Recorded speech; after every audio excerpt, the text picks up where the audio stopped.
Have you seen the Briots and their dogs? I've seen them. Everyone likes them. Hello, I'm David E. from Larkin, and I'm reviewing my game of The Elder Scrolls 4 Oblivion Remastered with the Echoes of Oblivion monolith. I'm continuing the adventures of Seth, the Wood Elf. He has recently become an associate of the Coral Mages Guild by finding and returning the Fingers of the Mountain. Though he's unable to gain the spell, which is the reward for that quest, because his resistance to shock damage and his health are too low. And the lightning bolt that strikes him when he tries to claim the prize by casting shock spell at a broken pillar on a mountain kills him, so he's unable to take the spell. But when he's stronger, he'll come back and try that again. And so for the time being, I'm done with Coral. I'm going to move on to the next town in some sort of circle, trying to reach all of them. I'm going to join all the local mages guild and try to enter into the Arcane University in the Imperial City as my final move, my final career move, trying to get to the top of this difficult, demanding, and highly interesting magical profession, which strongly appeals to Seth and many applications. It's most advantageous. So, I'm about to leave Coral and go on to the next town. And before I do, I'm going to read a little from the books I've collected.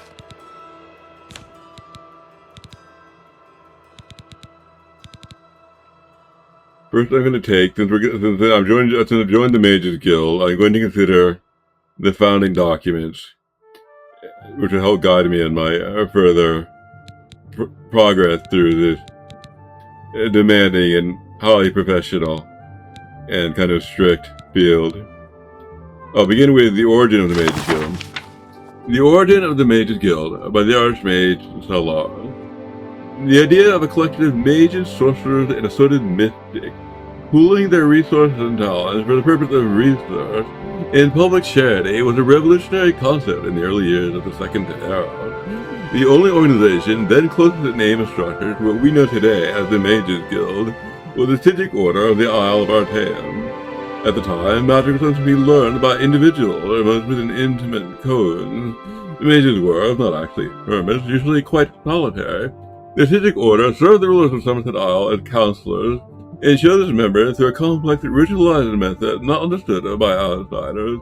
Its purposes and goals likewise went unpublished, and attributed the worst evils at the source of the Order's power. Actually, the religion of the Old Order could be described as ancestor worship, an increasingly unfashionable philosophy in the Second Era. When Vanus Galerian, a Sigic Artaeum and student of the famed Yaquestis, began collecting magic users from around Somerset Isle, he attracted the animosity of all. He was operating out of the urban center of Firstfold, and there was a common and not entirely unfounded attitude that magical experiments should be conducted only in unpopulated areas. Even more shocking, Galerian proposed to make magical items, potions, and even spells available to any member of the general public who could afford to pay. No longer was magic to be limited either to the aristocracy or intelligentsia. Galerian was brought before Yaquestis, and the king of Firstfold, Rilith XII, it made to state the intentions of the fraternity he was forming. The fact that Galerian's speech to Rilith and Yaquestis was not recorded for posterity is doubtless a tragedy, though it does afford opportunity for historians to amuse one another with speculation about the lies, persuasion Galerian might have used to found the ubiquitous organization. The chart, at any rate, was approved. Almost immediately after the guild was formed, the question of security had to be addressed. The Isle of Artaeum did not require forces of arms to shield it from invaders. When the Sigic Order does not wish someone to land on the Isle, it and all its inhabitants simply become insubstantial. The new Mages Guild, by contrast, had to hire guards. Galerian soon discovered what the Tamrielian nobility had known for thousands of years. Money alone does not buy loyalty. The Knightly Order of the Lamp was formed the following year. Like a tree from an acorn, the Mages Guild grew branches all over Somerset Isle and gradually the mainland of Tamriel. There are numerous records of superstitious or sinisterly fearful rulers forbidding the guild in their domain, but their heirs or heirs eventually recognized the wisdom of allowing the guild free reign. The Mages Guild has become a powerful force in Tamriel, a dangerous foe if a somewhat disinterested ally. There have been only a few rare incidents of the Mages Guild actually becoming involved in local political struggles. On these occasions, the guild's participation has been the ultimate decider in the conflict. As it begun by Vanna Galarian, the Mages Guild, as an institution, is presided over by a Supreme Council of 6 Archmagisters. Each guild hall is run by a Guild Magister, assisted by a twofold council, the Master of Incunabula and the Master at Arms. The Master of Incunabula presides over an additional council of 2 mages, the Master of Academia and the Master of the Scry. The Master at Arms, also the council of 2. The Master of Initiates and the Palatina, the leader of the local chapter of the Order of the Lamb. One need not be a member of the Mages Guild to know that this carefully contrived hierarchy is often nothing more than a chimera. As Vanna Galarian herself said bitterly, leaving Tamriel to travel to other lands, the guild has become nothing more than an intricate morass of political infighting. No, that duly understood and pondered over. We return to the Mages Guild Charter. Imperial Charter of the Guild of Mages. 1. Purpose. The Guild of Mages provides benefits to scholars of magic and establishes laws regarding the proper use of magic. The Guild is dedicated to the collection, preservation, and distribution of magical knowledge, with an emphasis on ensuring that all citizens of Tamriel benefit from this knowledge. 2. Authority. The Guild of Mages was established on Somerset Isle in the year 230 of the Second Era by Vanna Galarian and Rilith XII. It was later confirmed by the Guild's Act of Potentate Versity Shy. 3. Rules and procedures. Crimes against fellow members of the Guild are treated with the harshest discipline. Whether a member may regain their status in the Guild is determined by the Archmage. Addendum. Effective 3rd Era 431. Any Guild member committing a crime against the Guild is to be suspended immediately. The suspension may be lifted at the discretion of the Steward of the Council of Mages. Any Guild member receiving multiple suspensions may, at the determination of the Council, be summarily and permanently dismissed from the Guild. 4. Membership requirement. The Guild of Mages only accepts candidates of keen intelligence and a dominant will. Candidates must exhibit mastery in the great schools of magic, destruction, alteration, illusion, and mysticism. Candidates must also display practical knowledge of enchantments and alchemical processes. 5. Applications for membership. Candidates must present themselves to the Steward of the Guild Hall for examination and approval.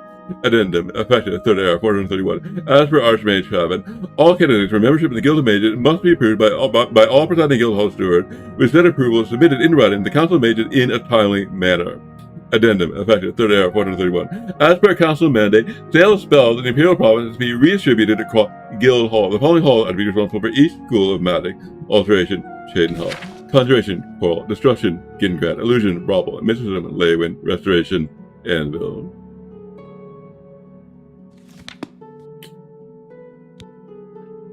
Well,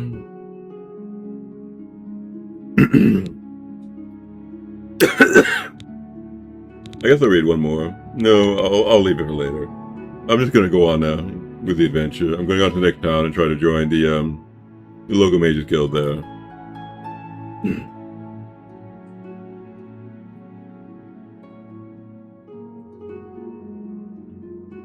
It's a good dog. I hear. See? Hello. One more coin and I can get a pair of shoes.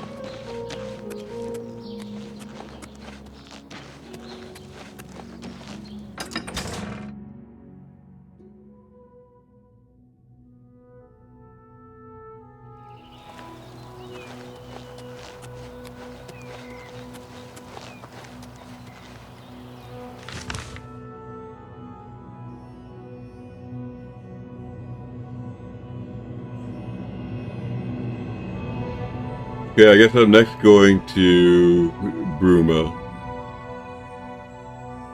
Well, no, I'll make it Skingrad here.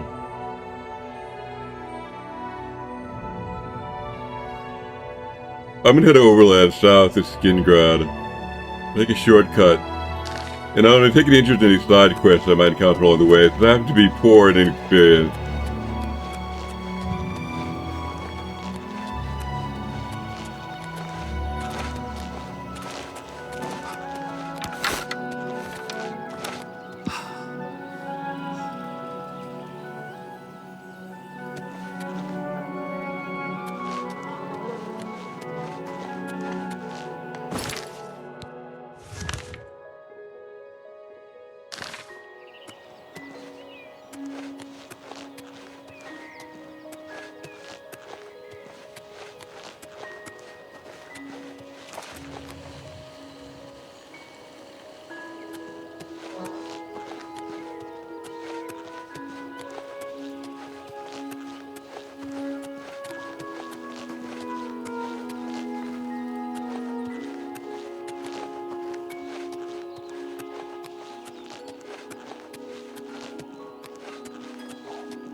The beauty and honor of mystery. Oh, the shrine I just prayed at.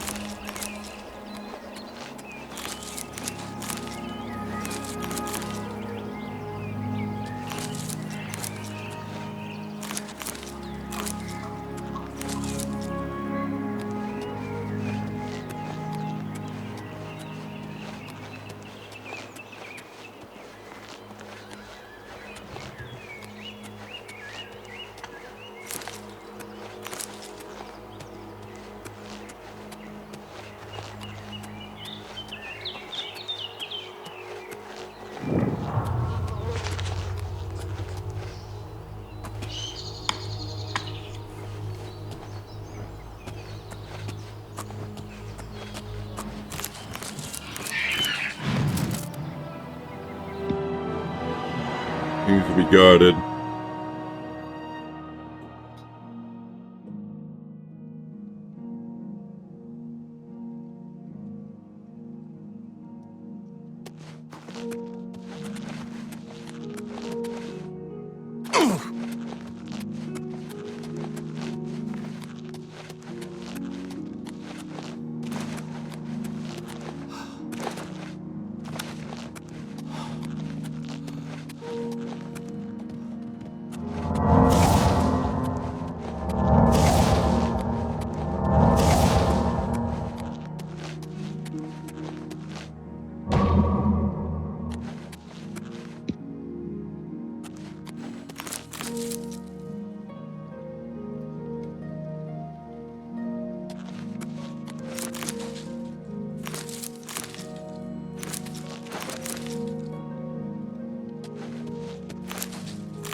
There's some sort of bug here. I'm gonna quit and restart the game.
That is a vampire thief.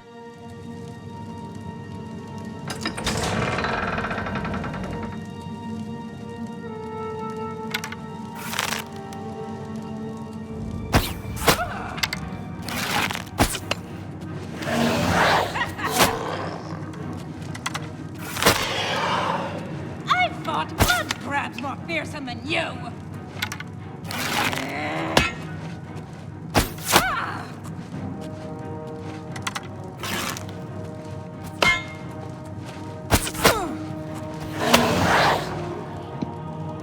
Come to me, sweet flesh!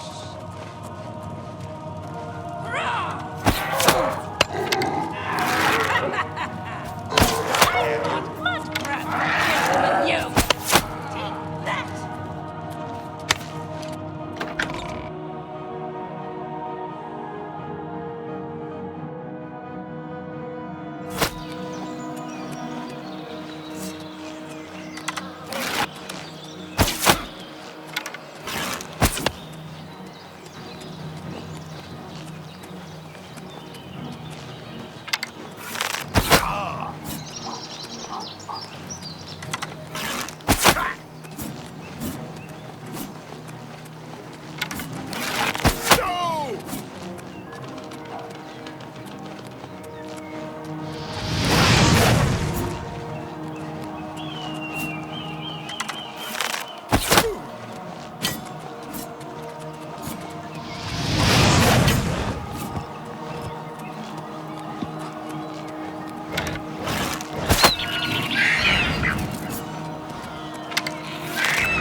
Am I supposed to be impressed? Ah! Come to me, sweet flesh.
I'm just warming up, you pathetic worm!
Managed to kill her with 2 poisoned arrows and it fired at her in succession. The vampire matriarch.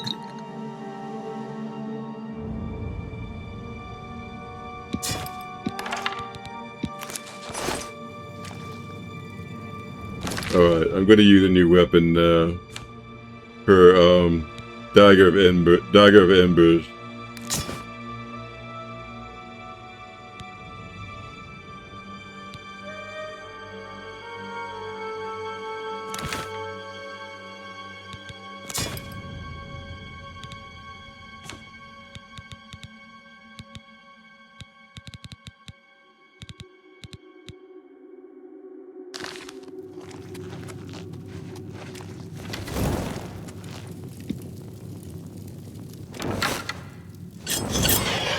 That's this weapon here. The 8 points of fire damage on strike.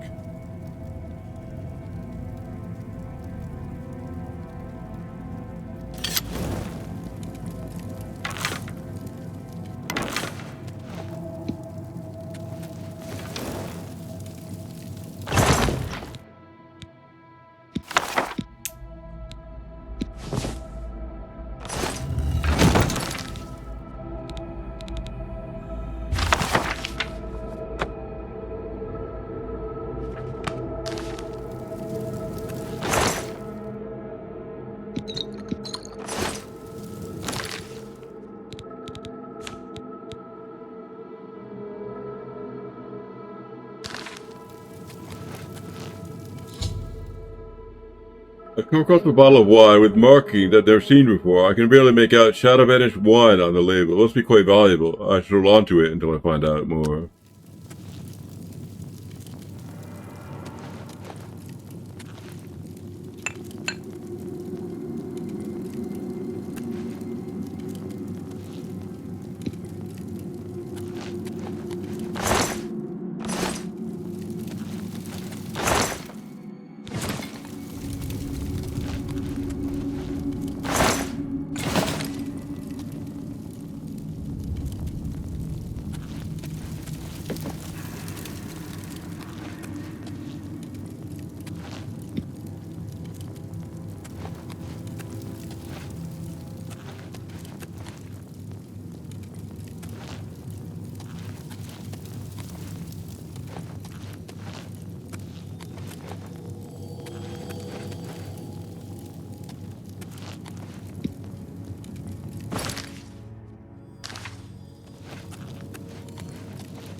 I'd like to point out, now that I'm going to discuss the problem of marriage community, now that I've labeled the American East Coast a marriage community. This general problem has special relevance at this exact moment, given that we have newcomers to this challenging and competitive field who are not aware of the basic facts about this business, which I happen to know something about. Now, the school and the business community depends upon foreigners to immigrate to the place and to study and to work. But the marriage community is different, and it does not depend on foreigners for these functions. It produces its own people. And so a new marriage community might find itself in a position of suddenly not needing foreigners because they now produce their own people. And as a consequence, they might have an explosion of anti-foreign expression, political and otherwise, which is foreign to their history and their culture, given the change in their requirements. That is one thing, but I'll have to point out at this point, the marriage community does need foreigners for a very important reason. Not because they import people, but because they export people.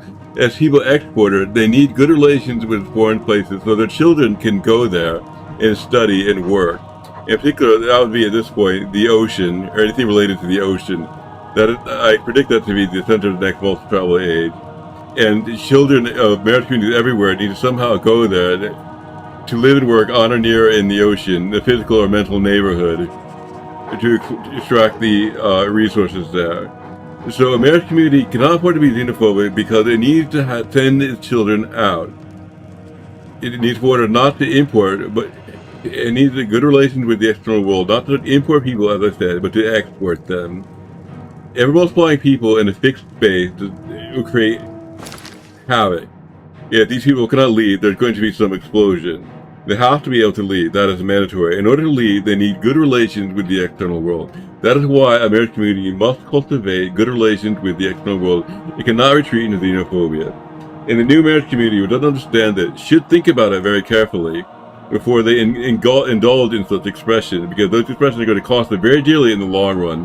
When the children need to leave and they can't do it because they've blown all their relationships with outsiders. And then they're going to turn on their parents, and then there's going to be a woeful bill to pay. So I warn the American East Coast and everyone not to, just because you not produce people does not mean you not need the external world. You need to send your people out. Without the external world is critical. Critical. Now I resume.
It seems to be done with this fort. I guess I'm ready to leave.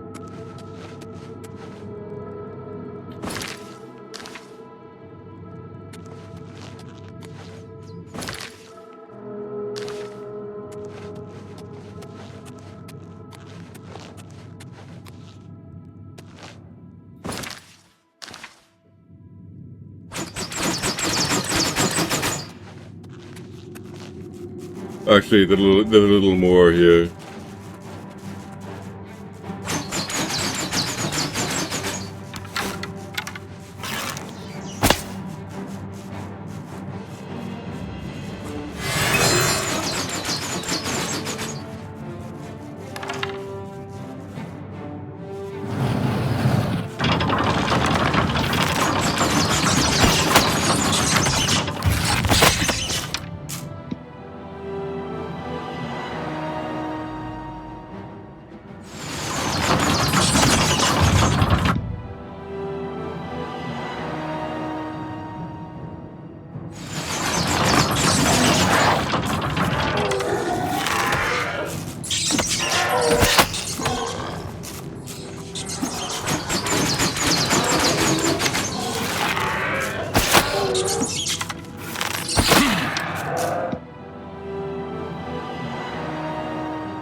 I'd also like to point out regarding the East Coast that the installed infrastructure said this place is a school. It is not a marriage community. The installed infrastructure is a war with the business reality, in particular the telepathic reality or the secret physical reality, which says it's a marriage community. So the installed infrastructure says school. Reality, in particular the low-level market, forbidding gold divergence in war with the installed infrastructure, in particular telepathy, saying is a marriage community. And so people follow the installed infrastructure. It turns out they can be foreign and they can be here and even seem to study, but then they're going to be at war with reality, in particular telepathy and the low-level market and the military approach, which is going to make their actual existence here extremely difficult, powered by attacks on outside neighbors or their own selves.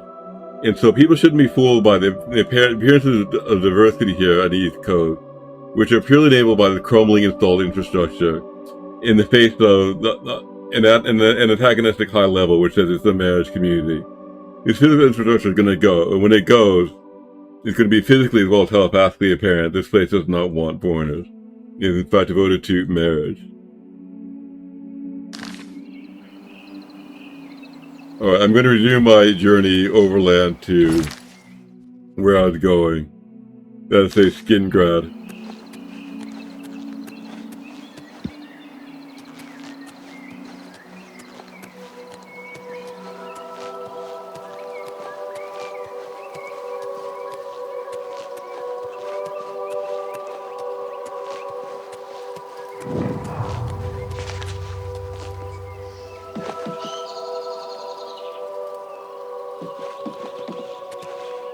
Here's a town called Hactor, which is no doubt of interest, but I'm going to move along.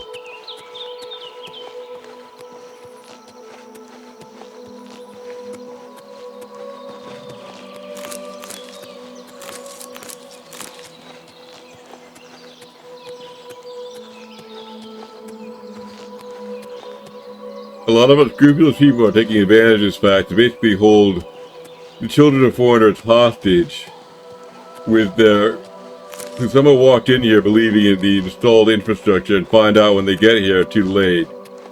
This place is completely xenophobic, completely marriage-oriented, and that allows unscrupulous people to take these children hostage and charge ransoms.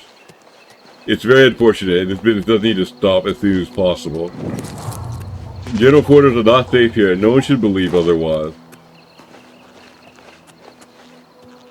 No one should be deceived by the installed infrastructure. The installed infrastructure is false. You're getting more false all the time.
They finally arrived at Skingrad. I'm gonna enter and try to join the Mages Guild.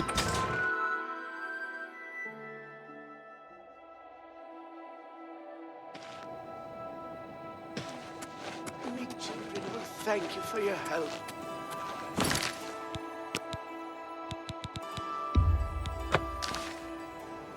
My children will thank you for your help. Good to see you. I saw the doctor. I need to gain a level, so I'm gonna I spend think it was heavy. some time. I'll spend some time at the end.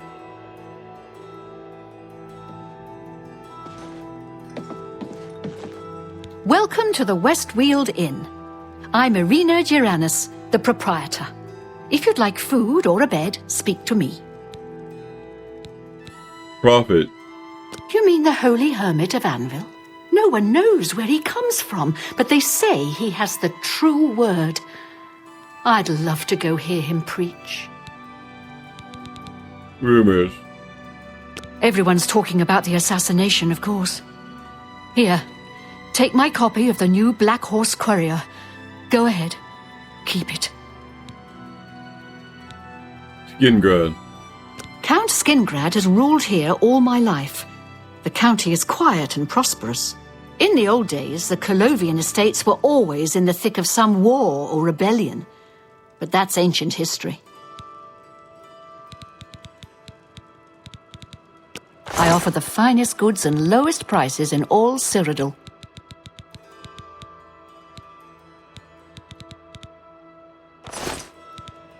Bed. I have a lovely room on the corner if you're interested. It's 20 gold for a night. I'll take it. Excellent. I'm sure you'll be quite satisfied. Go upstairs and look for the door on the right at the end of the hall. Sleep well. You too. All I wanted was a hug. You get any closer, and I'll turn your bones to ash. Back off. So many things to do, so little time.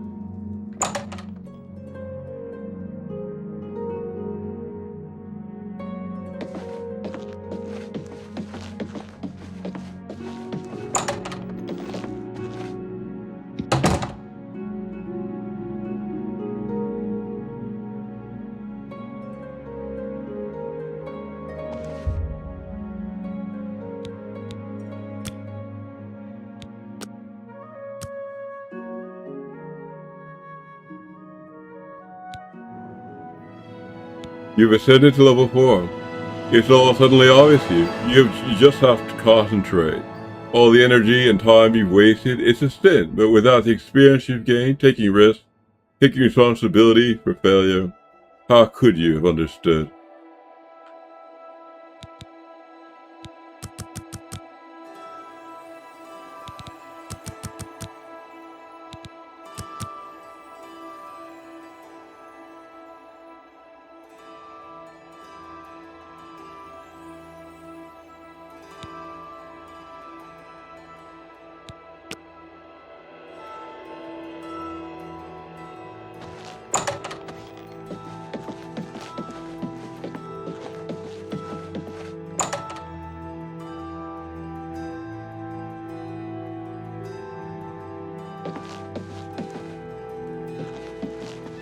I don't know.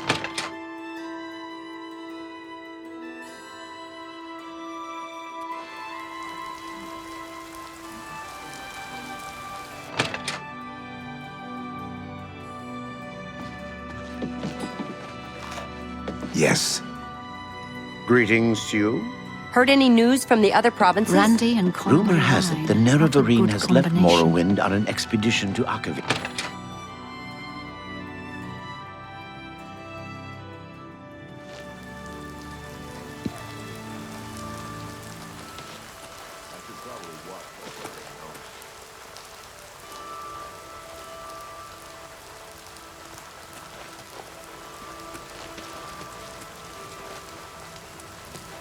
There's the Mages Guild I came here to join.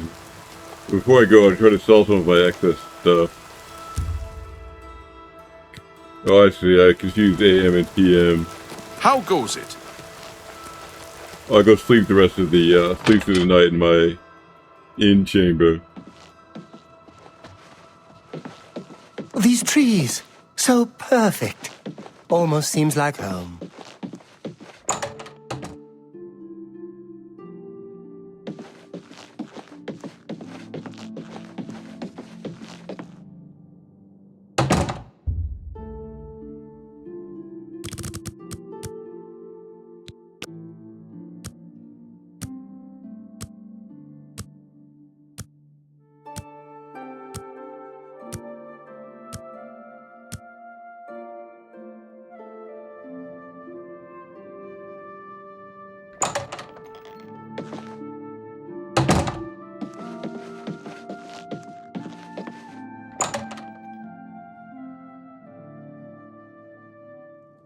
Work, work. You Keeps get my any hands closer, busy. and I'll turn your bones to ash. Back off. Hello.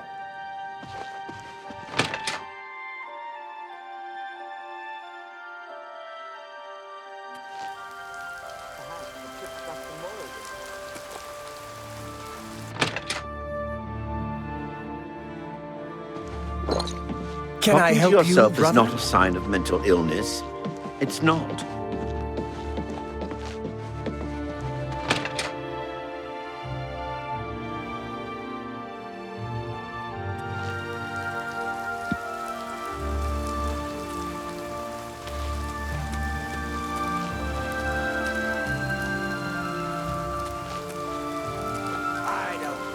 I just don't.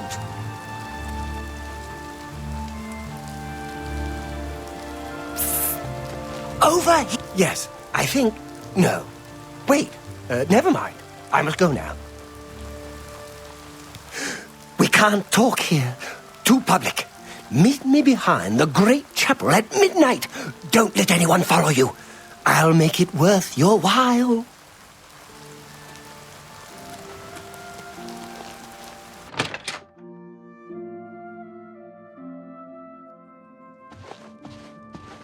Hail!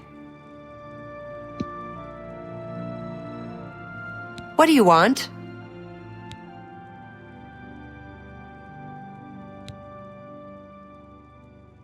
Glarthier. Concerning this, I can only speak to a friend. Yes? That's just remarkable. Not now? That's really funny! What a... You... Don't try to manipulate me. Is that... That's... Not now. Well done. Well done. Oh, that... Don't try to manipulate... Is that... Where'd you get... Not now. Remarkable.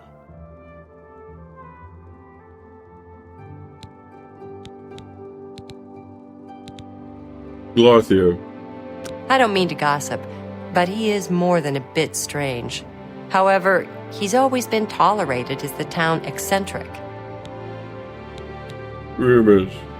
I enjoy the wines that Tamika makes at her vineyard, and they're reasonably priced as well.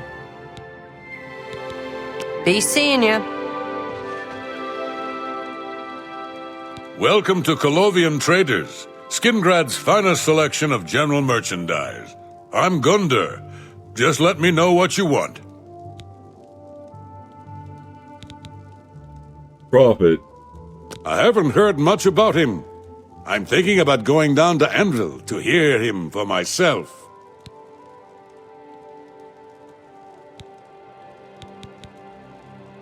Skingrad. I like Skingrad just fine. Folks are a little quiet by Skyrim standards, but they're friendly and loyal when they get to know you. Now let's do business.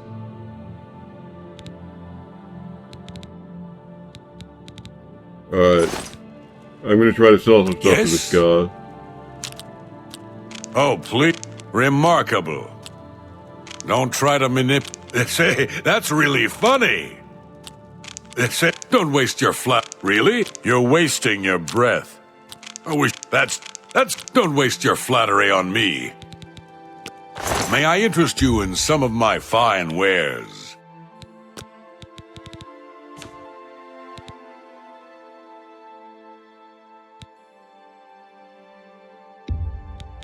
That's just not reasonable.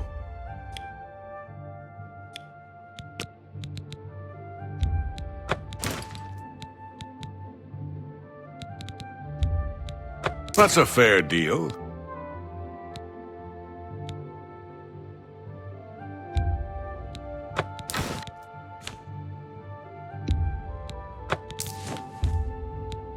That's more than I'd use.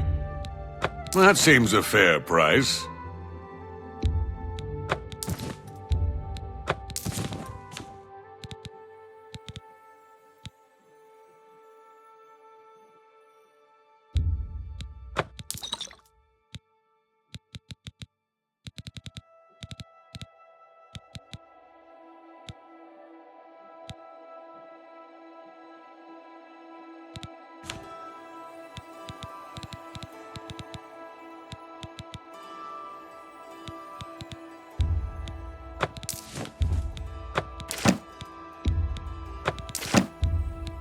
That's a fair deal.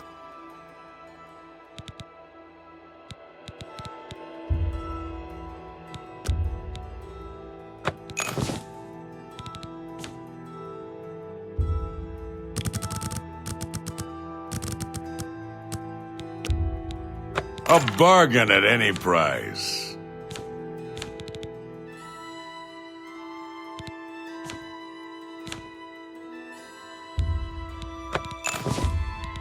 You drive a hard bargain.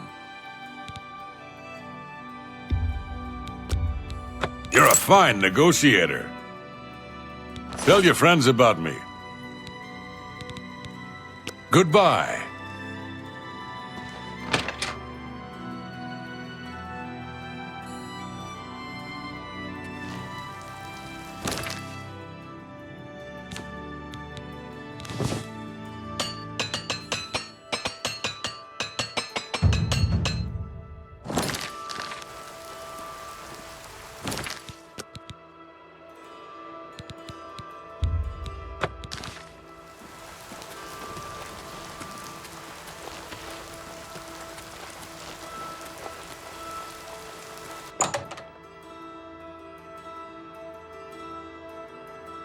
May I help you? Hello. Me? I'm Falanu. House Falalu. As if that matters here.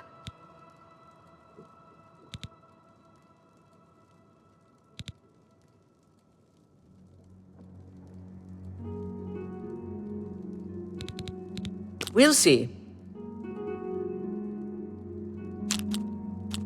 Your waste my life is don't talk such not bad. Not bad at all. Gracious, that's what nonsense. Yeah, is that so? You can't sure, not now. That's amazing. Sure, don't waste your flattery on me.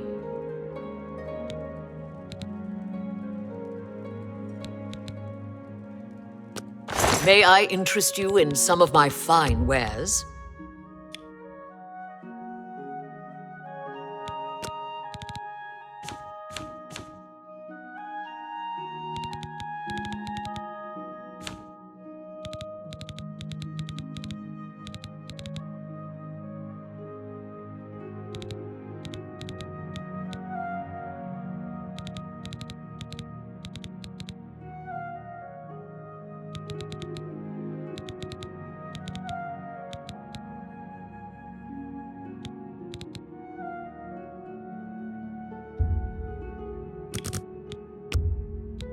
You're a fine negotiator.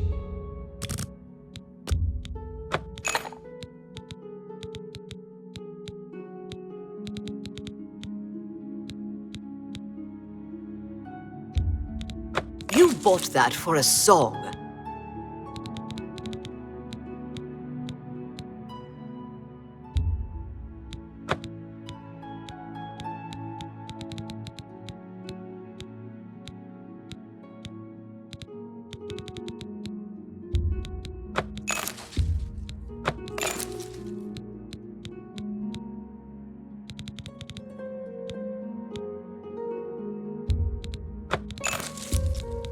I wouldn't make that deal with just anybody. A lot of Ethicans are expressing unhappiness. There are foreigners here, including me, You bought who that. will instantly leave because someone fine decided it's now a bargain for marriage community. I say Ithaca has an obligation, and is living well on its reputation for harboring foreigners, including me. And until these obligations are fully discharged, it must continue to do so, even if it finds it unpleasant. Until this problem is fixed. Until the foreigners understand they're not supposed to be here, Ithaca is obliged for promises made and compensation received regarding its good treatment of them, and must entertain them, including me, even if it does not like it. If it doesn't like it, it can find another wouldn't way make to that receive deal with support just anybody. from the world, internal and external. And if it cannot do that, it needs to shut the fuck up.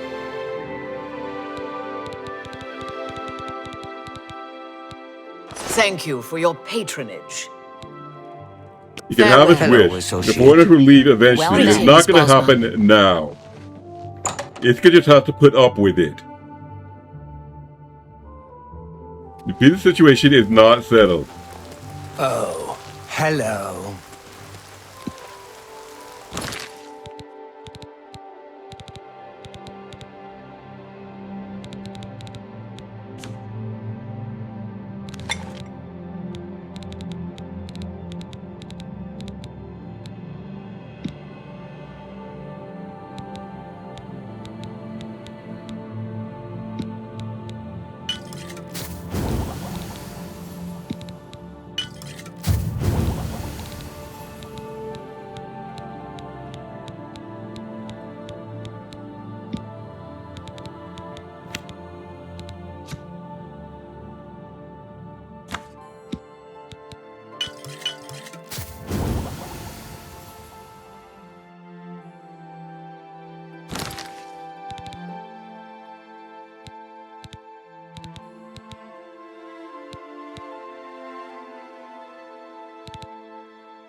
Alchemy mastery increased. Your stained fingers attest to your diligence in mixing potions and learning their secrets.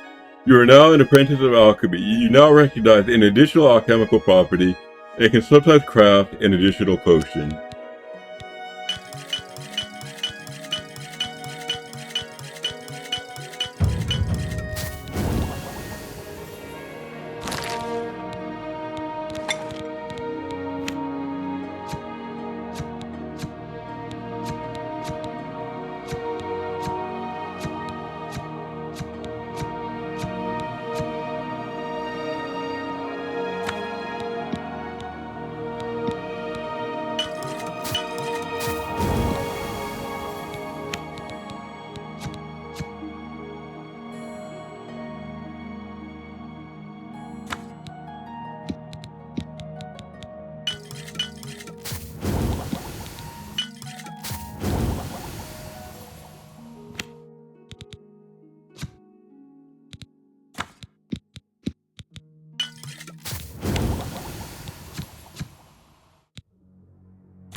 Wood elves. Why? Oh, What's the hello. point? What can I do for you? May I interest you in some of my fine wares?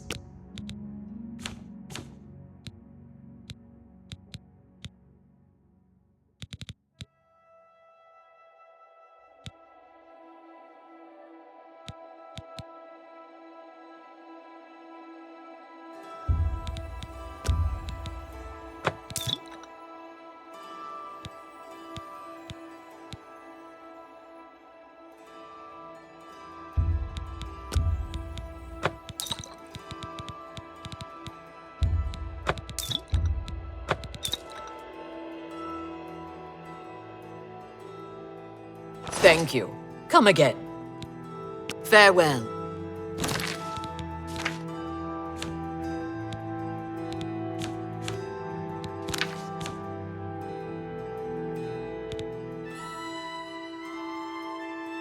I seem to have vampirism.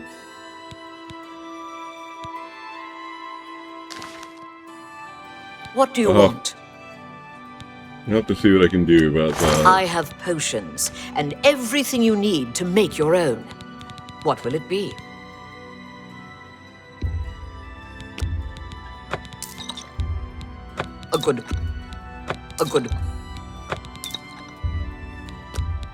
A good price for a good customer.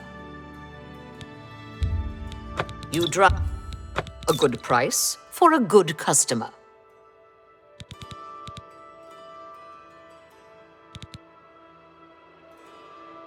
Burden poison weighs down any enemy hit by the poison with 22 points of load, which might prevent them from moving,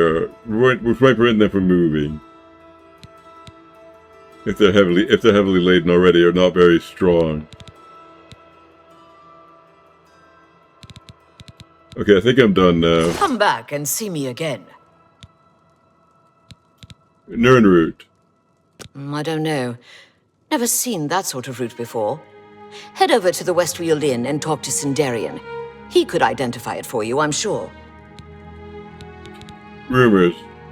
Battlehorn Castle near Coral is besieged by marauders. I wish I could go and save them. Skingrad. I'm the only alchemist in Skingrad. Not much business here, but I can't go back to Morrowind. It's just like anywhere else in the Empire. By the way, do you happen to know what the fine is here in Cyrodiil for necrophilia? Just asking. I have no idea. Thanks anyway. Bye. There is someone watching me.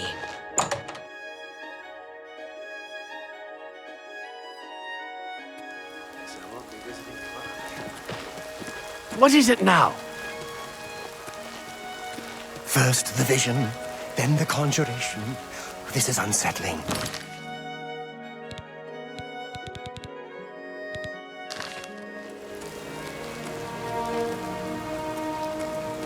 There's nobody here who's supposed to know about Nernroot, Sindarian. I'm going to try to talk to him.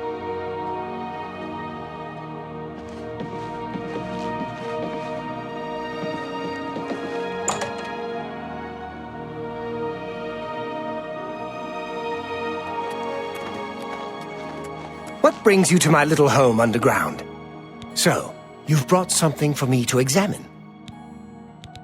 Nernroot. Yes, this is a genuine Nernroot sample. Very nice quality, in fact. That gives me an idea. Since you already know what they look like, do you feel up to a bit of a collecting expedition? Sure, what did you have in mind? Excellent. But before you go, you're going to need to learn a bit more about Nernroot. Otherwise, you may walk in circles and never find any. Nernroot. A few years ago, an adventurer not unlike yourself sold me a musty old tome containing alchemical formulas. Most of them were worthless. But one of the moldy pages contained a recipe for a potion known as an elixir of exploration, a sort of ultimate dungeon delver's brew. The formula looked sound, except it required an extremely rare ingredient. Yes, you guessed it, the Nernroot. I put the book aside because frankly I had so many other delicate experiments going on that I just didn't have the time to go plant hunting. Now that you're here, that changes things. Elixir of Exploration. The Elixir of Exploration is a multi-purpose potion that was obviously created with the dungeon explorer in mind. The formula describes many magnitudes of the brew. If you're interested, I wrote a short missive about it for the Imperial Alchemy Symposium. You bring me 10 samples of Nernroot, and I'll make the elixir available to you at a huge discount, as well as give you one for free. The best place for you to start would be good luck, and hurry back with more of the Nernroot.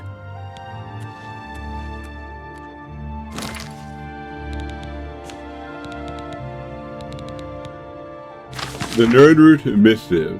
This brings me to my next subject, the glowing root known as Nernroot. Although the Allied Nations root grows almost anywhere a significant body of water is present, this root is extremely rare and I believe soon to become extinct.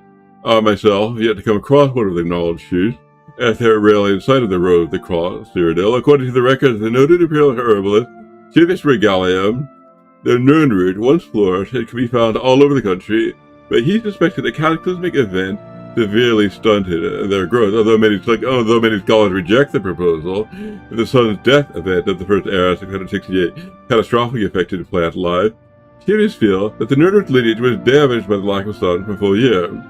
Whereas other plant species tend to find a way, the nerdroot's mysterious magical nature made it especially susceptible to this climate shift. While this may or may not be the case, it is certainly true that the recorded sightings of nerdroot are declining as the years pass.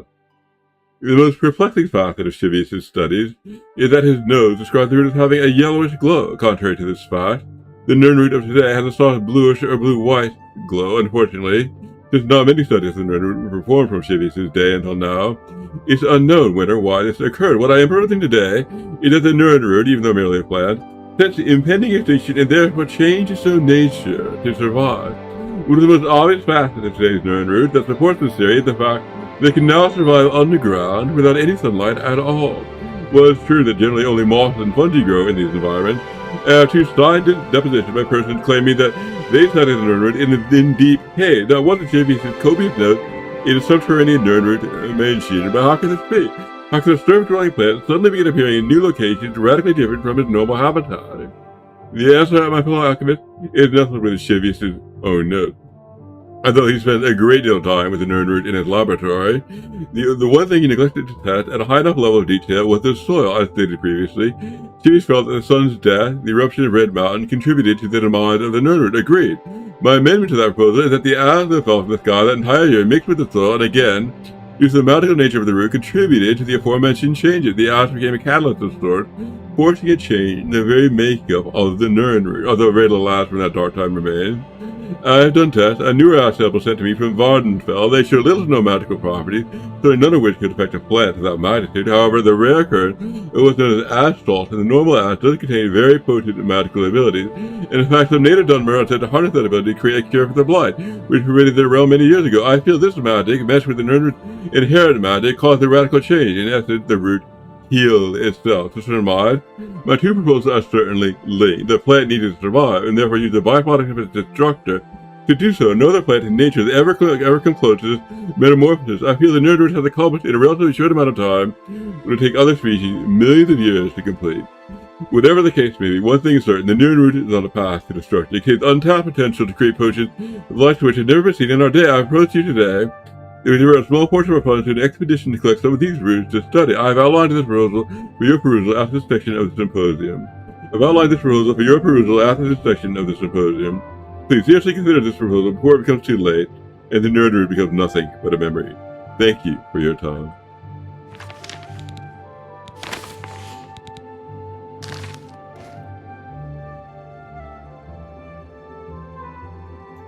Alright. He said he wanted 10 nerdroots. I currently have 1. Exactly 1. So I need to find 9 more. That'll be something I'll keep an eye out for.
It is a major goal, but I can't seem to find anyone.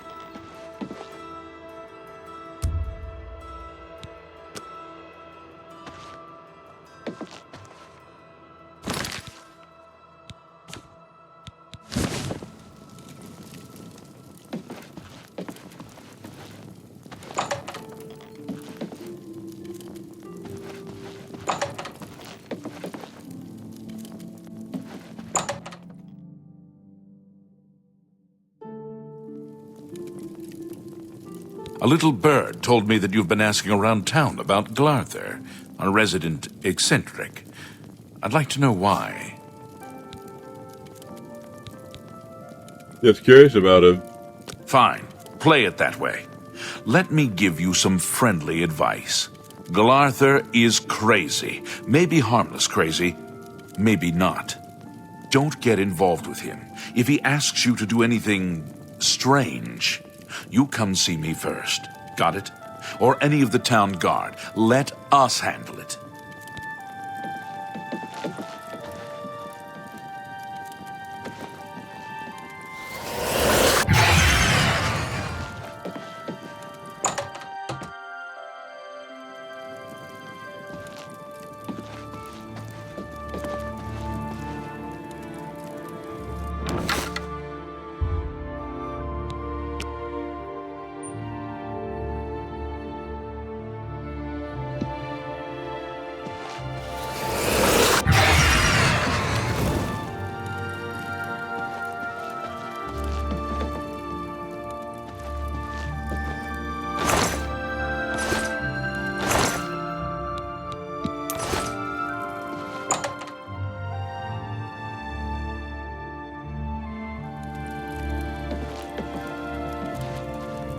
Greetings, Guild. I trust you have good reason for interrupting me.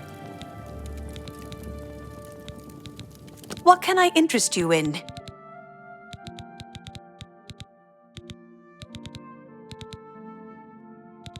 Well, they're all too difficult.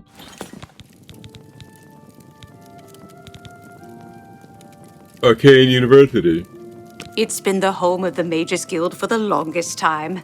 You should see the library they have there. It's the only place worth visiting in the Imperial City, if you ask me. I only make the trip if I can't find a specific book here. Mages Guild. There's at least one person in every guild hall who offers spells. Check at every hall to make sure you don't miss any. Recommendation. I'm afraid I haven't given it much thought. I'm rather busy, you understand. My research occupies nearly all of my time. Now that I think about it, I do have a small problem concerning Earthor. He's one of the guild mages here. Think you can do something about it? Yes, I'll do it. Excellent. I just don't have the time to search for him again, but I do need to consult him about some notes he borrowed. You might want to ask around and see if anyone can be of some help. Let me know when he's back and you'll have your recommendation. Have Earthor see me when he gets back, associate.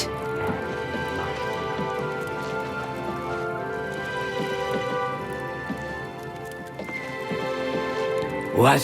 Who are you? Ah, who cares? I'm Druya. You want something? Or are you just practicing your Cyrodiilic? Let's do business.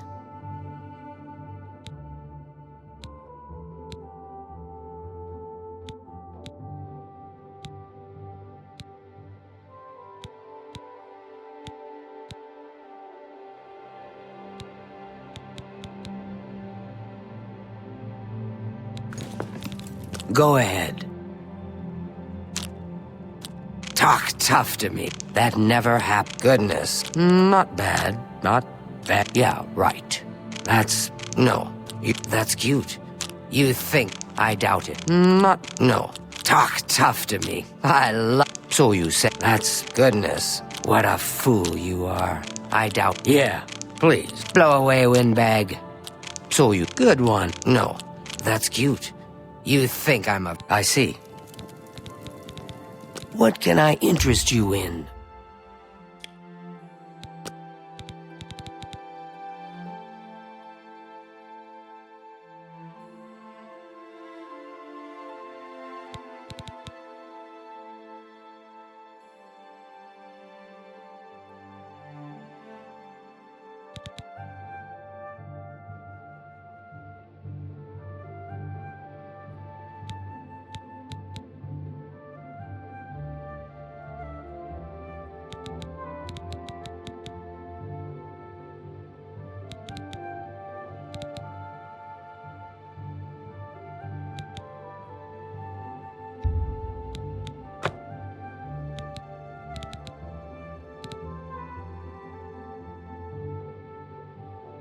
Come back and see me again.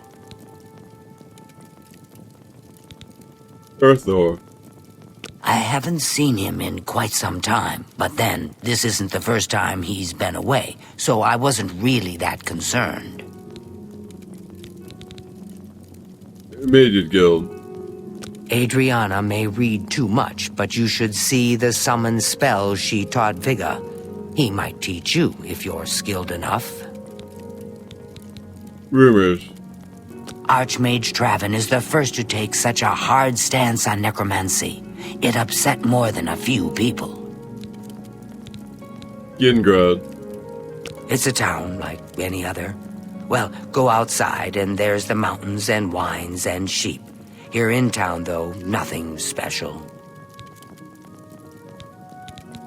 Earthor. I haven't seen him in quite some time, but then, this isn't the first time he's been away, so I wasn't really that concerned. Farewell.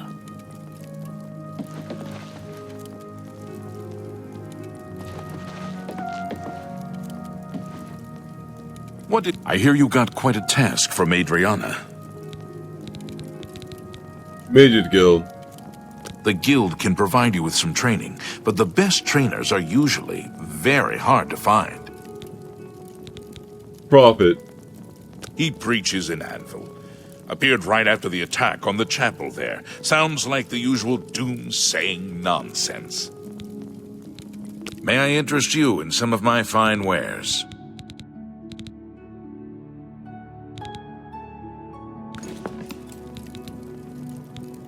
Rumors. The Mages Guild runs more or less like it always did, but we lost quite a few members when the practice of necromancy was banned.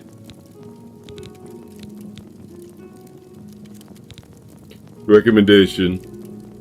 So, you're supposed to go out and rescue Earthor, eh? I'd love to help out. I just don't quite feel comfortable doing that, though. Earthor. A nice enough guy, I suppose, but there was that awful scamp incident last year. That's when Adriana told him he needed to practice somewhere else. Somewhere else. Meaning somewhere far away. So he settled down in Bleak Flats Cave, did all his work there, and came back to town twice a week to check in. Hasn't been around lately, though. Bleak Flats Cave. Oh dear. I just can't seem to remember where that is. What a shame. I'm here to help if you need me. A pleasure to speak with you. Bleak Flats Cave. It's just northwest of Skingrad. Here, see it on the map? That's where Earthor wound up, after Adrian told him he couldn't practice in the guild hall anymore. She probably doesn't even remember that. You might want to make sure she remembers, especially the part about it being her idea.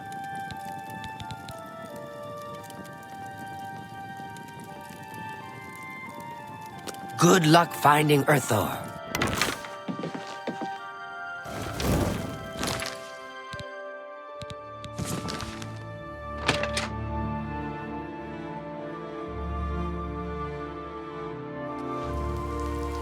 I'm saving up enough for some medicine.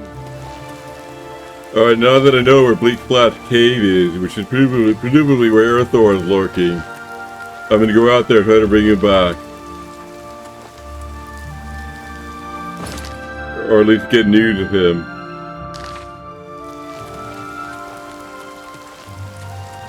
The Mages Guild is so interested in his disappearance.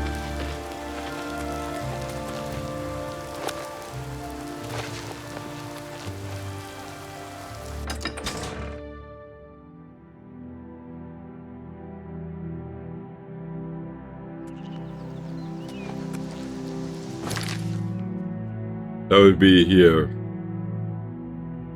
I'm just gonna walk up there and see what's up, see what is what. For the time being, right now though, I'm taking a 5-minute break.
Okay, I'm going to resume now.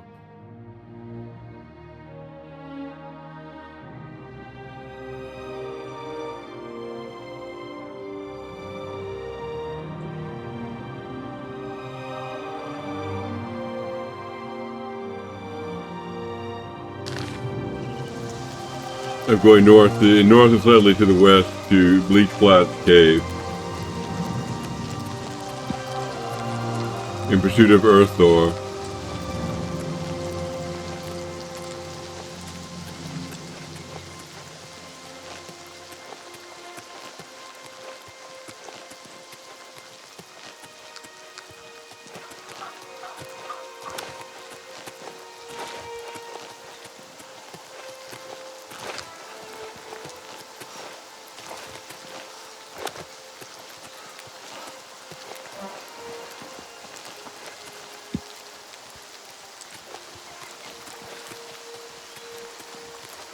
There's some nerdery here, I perceive.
I conjured some weapons and a weapon and some armor from this rune stone. It lasts for a while, and I'm sure they're quite strong.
I believe that's Earth or. I can leave the cave. Oh, thank you! I'm ever so grateful. You're heading back to Skingrad, aren't you? Could I maybe come with you? It'd be safer, I think. So, what do you say? Okay, follow me. Oh, thank you. You're just too kind. Mages Guild. The services provided at the Arcane University are just priceless. You can create your own enchantments there. Prophet. By all accounts, he preaches that the attack on Anvil Chapel is an omen of some kind of coming doom. You should go to Anvil and hear him for yourself, if you're interested. They say he preaches outside the chapel every day, rain or shine. Rumors. The Mythic Dawn have been leaving notes in Talos Plaza. I hope no one believes their lies. I can't wait to be back in Skingrad, safe and sound.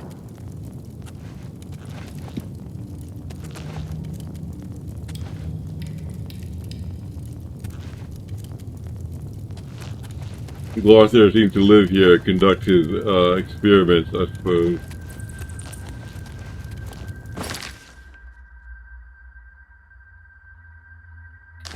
I'm gonna go back to town and try to return him.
Hi there. What is it, associate?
Oh, but there doesn't seem to be anyone here.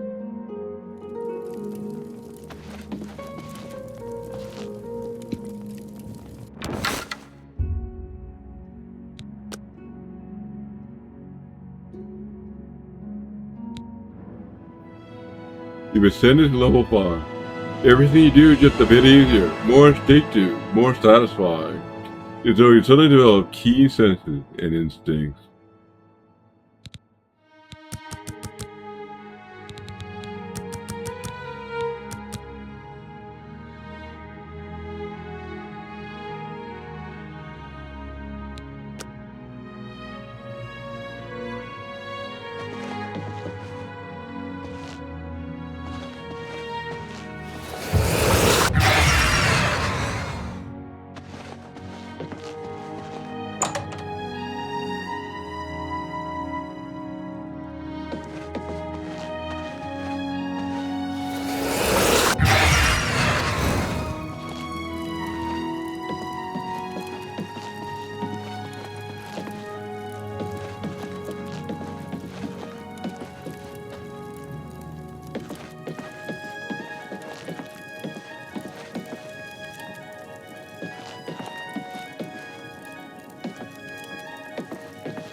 I'm back. I was rescued. So it would seem. You are unharmed, I presume. Oh, you're lucky I bothered to send someone after you at all. In the future, would you please be more careful? Well, yes. I'll just pack up my supplies and be on my way then. Thank you for sending someone to help me. Greetings, guildmate. What can I do for you? Recommendation. I've spoken with Earthor, who seems to be all right. Good work. I'll see to it that your recommendation is sent in as soon as I have a free moment. As I've said, I'm rather busy. I'll get to it eventually, though, I assure you. Arcane University. It's been the home of the Mages Guild for the longest time. You should see the library they have there. It's the only place worth visiting in the Imperial City, if you ask me. I only make the trip if I can't find a specific book here.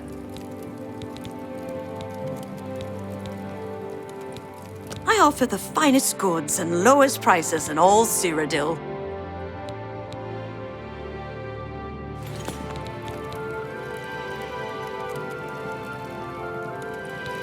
What can I interest you in? Goodbye. What is it? Go ahead, please. Take care.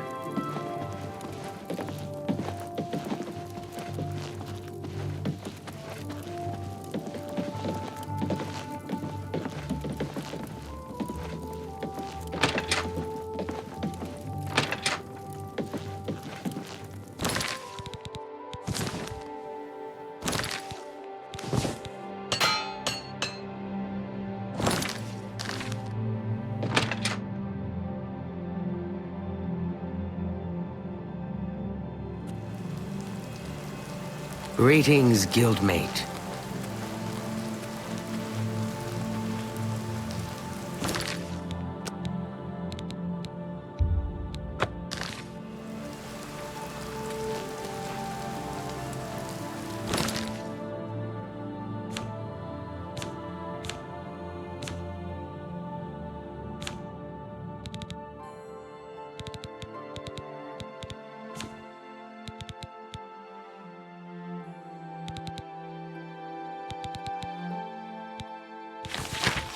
The Black Horse Courier, Special Edition, Emperor and Heirs assassinated. Elder Council named as regents. Emperor Uriel Seth VII is dead at the age of 87, having ruled Tamriel for 65 years. He was killed by assassins unknown. At the same time, in separate locations, the late Emperor's 3 sons and heirs, Crown Prince Yeldal, 56, Prince Edmund, 55, Prince Ebel, 53, were slain by other assassins. An investigation into the identity and motive of the assassins is underway, but the Elder Council, Imperial Guard, and Blades Guard have forbidden the publication of reports and rumors concerning the event until further notice. By ancient precedent, the Elder Council rules the Empire until a new Emperor is crowned. No direct heirs survive, and the council has proposed no list of candidates. Chancellor Akano, Imperial Battle Mage, speaking with the Elder Council, presented an appeal to the Empire citizens for calm, and asked that the people remember the Emperor, his son, and the Elder Council in their prayers. Emperor Uriel's early reign was marked by peace and prosperity. The Empress Calavoria, born 3 healthy sons, was a loving companion to the Emperor, and a great favorite of the people. However, the Emperor and the Empire suffered terribly during the Imperial Simulacrum, Third Era, 389-399, when he was held captive in Oblivion while the usurper Jagar Tharn assumed his appearance and ruled in his stead. Emperor Uriel was finally rescued and restored, and the impostor defeated by the agency of the sorceress Maid and her shadowy protege. The affairs of the Empire were in great disorder, and Empress Calavoria, exhausted by her ordeal, withdrew from public life. In the decades following the Restoration were once again peaceful and prosperous, but increasing political tensions among the petty states of northwest Tamriel finally erupted in the wars of the Iliac Bay, resulting in the establishment of the modern borders of Daggerfall, Sentinel, Wayreth, and Orthinium, and culminating with the remarkable events associated with the Warp in the west. The latter years of the Emperor's reign have seen a flourishing of imperial influence in the provinces, and with the fortunate resolution of the religious wars and the Vardenfell crisis, out with the wise and firm guidance of King Heltheth and his mother, Queen Berenzia, and extension of high imperial culture even into more remote parts of Morrowind. The Emperor's murder, the murder of his 3 sons, is a terrible crime and a great tragedy for the Empire. Battle Mage Akano assures us that all the resources of the Elder Council, the Legion, the Guard, the Arcane University, and the Imperial Battle College are being employed to bring the assassin to justice. But in the meantime, the greatest tribute we citizens can offer to the memory of our beloved Emperor is to go earnestly and diligently about our daily affairs, honoring the life of the great empire he loves so much and serves so faithfully for so long.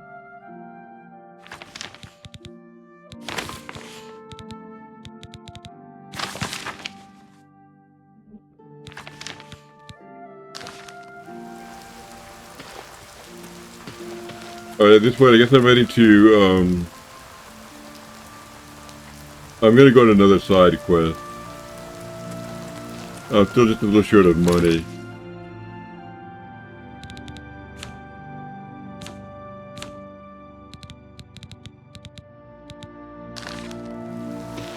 I'll go back to one of the places I've discovered and invade. One more coin and I can get a pair of shoes.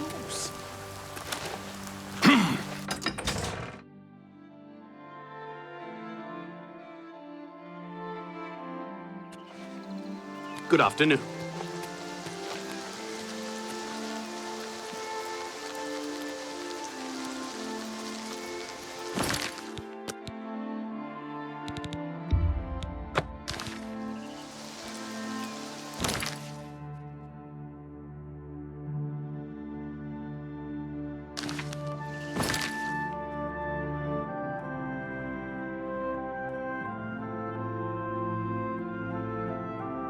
I go here looking for Nirnroot.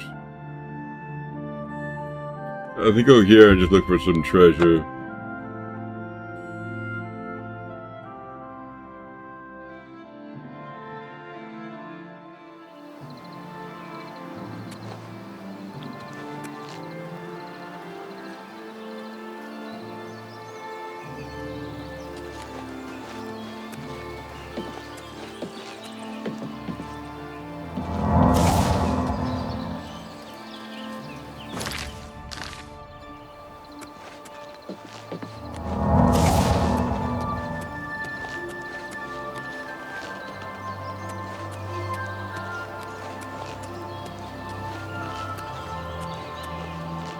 Oh, here it is.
I know people want me to talk about my personal plans here. I say that Oblivion and games generally are public property and should provide a platform for news of public interest. And the personal news needs to find a platform which is less dependent upon the contributions of others. Therefore, I'm not going to discuss my personal issues here. It'll appear in the guides folder when I have time.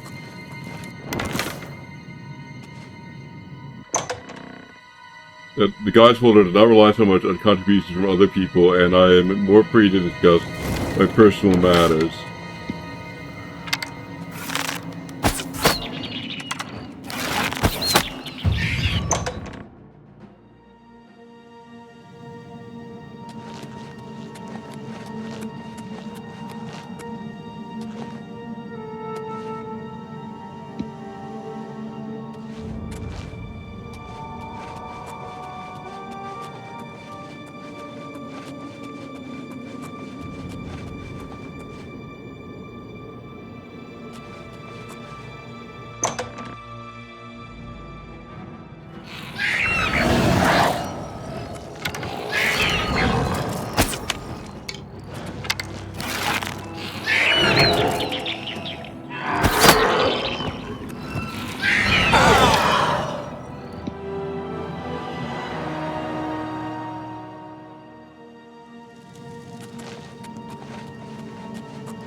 The base ring and featherless, we carry 25 extra pounds.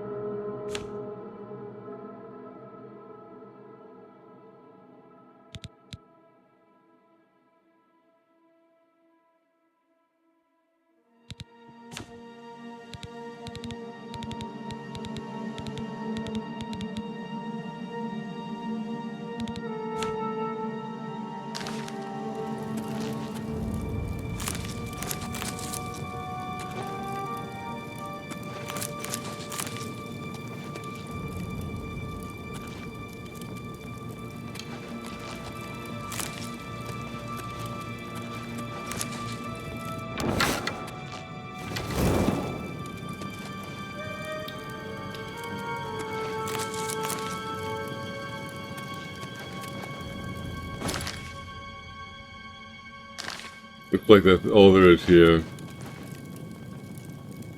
I found the main treasure. I'll go back to town and sell this stuff.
I'm gonna go to Skingrad, sell stuff, and then head west to Anvil.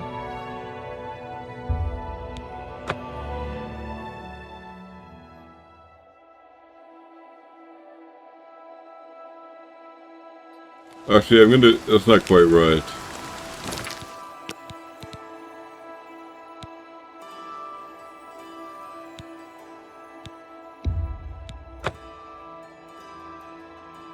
I'm gonna visit this copse first and look for a Nern route. Shadely copse, I think. That's here.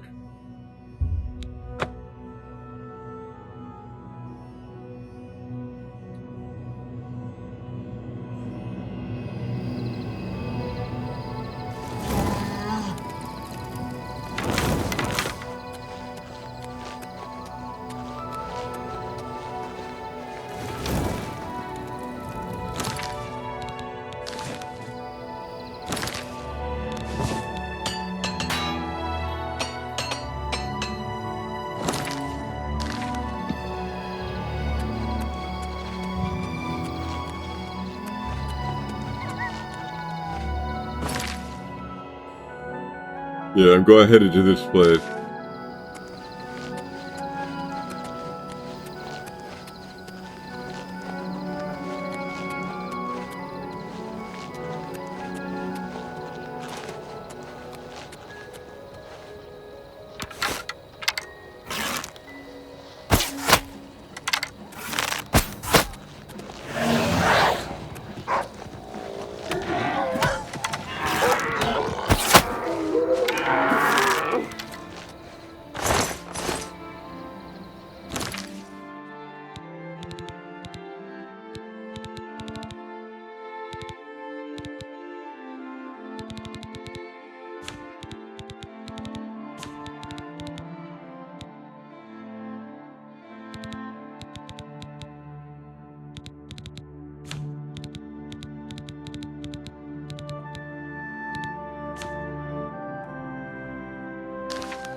The alien will fortifies my magicka.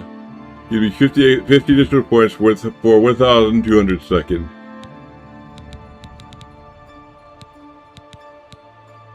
And also it seems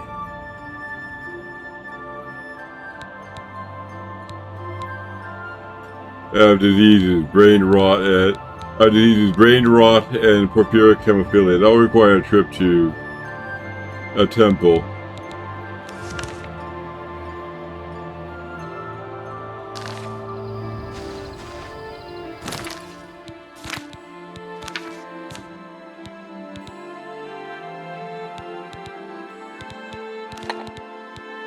Let's see if I can make a cure disease potion.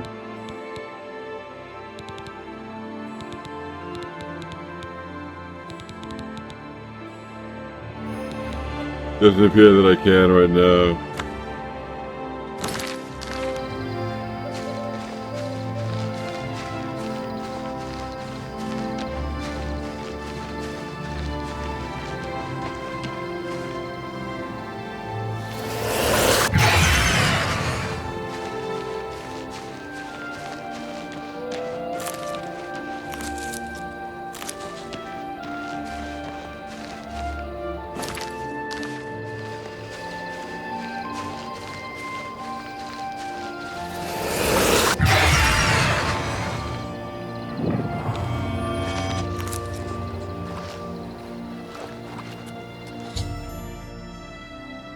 I've reached the Shade Leaf Cove. I can now begin my search for the Neon route.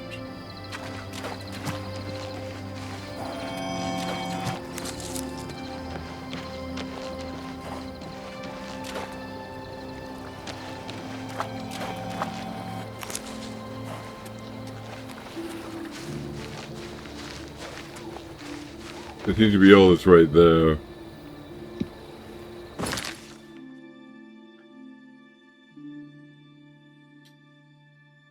I think there's a temple of Skingrad.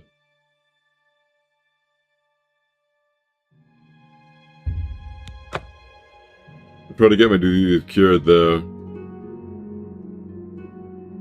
At the temple here, I'll try to cure my diseases.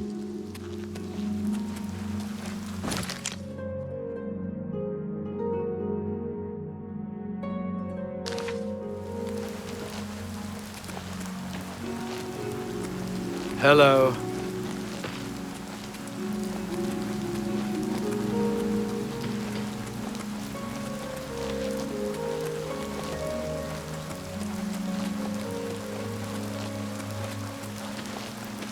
Hello.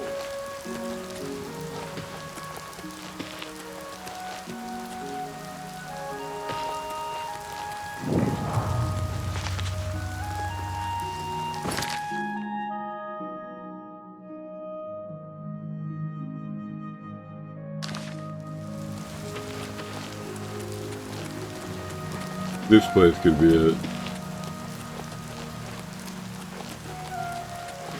I'm listening.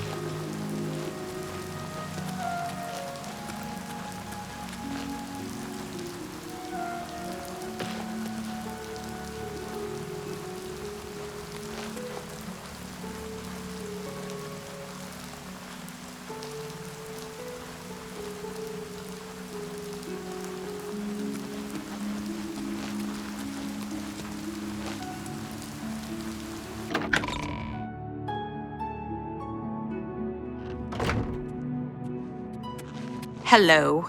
We're all talking about the Emperor's murder. We have no Emperor and no heir. That's never happened before. I suppose we should all be worried. I've heard others say the same. I don't. What's the news from the other parts of Tamriel? And yet there I was. Nothing I'd like to talk about. Take care. Goodbye. Hello?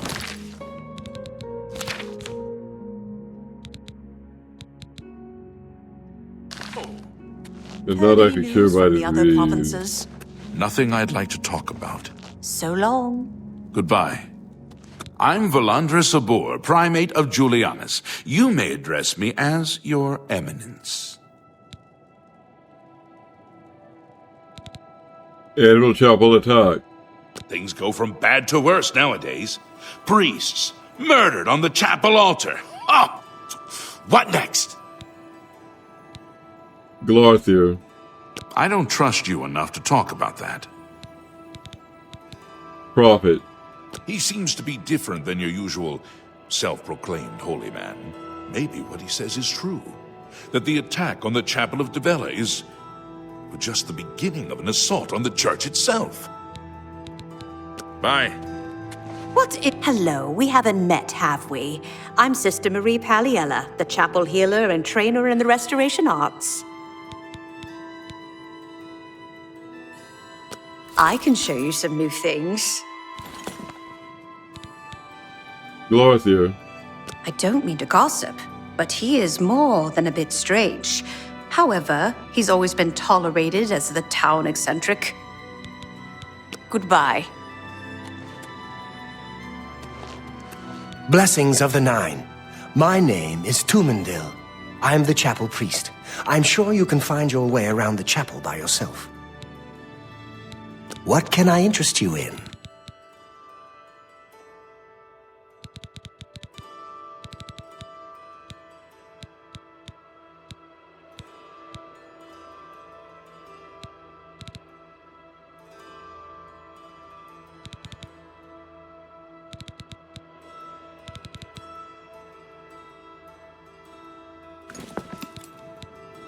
Farewell. Dirt, dirt, Clearly, dirt, he was dirt, wrong. dirt. Yet I do.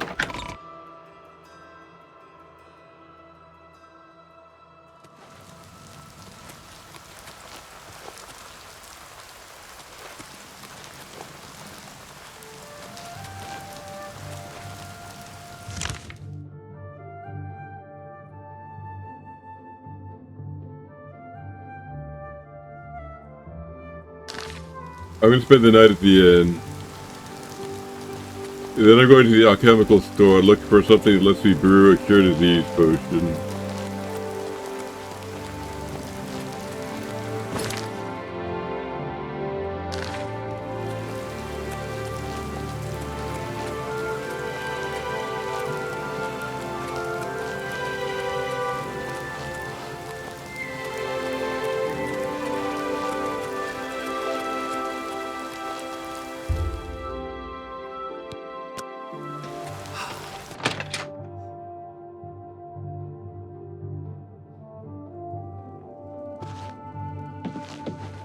Go ahead, please. I have a lovely room on the corner if you're interested. It's 20 gold for a night. I'll take it. Excellent. I'm sure you'll be quite satisfied. Go upstairs and look for the door on the right at the end of the hall. Sleep well. You too.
I shouldn't have What pushed is so. it? What can I do for you?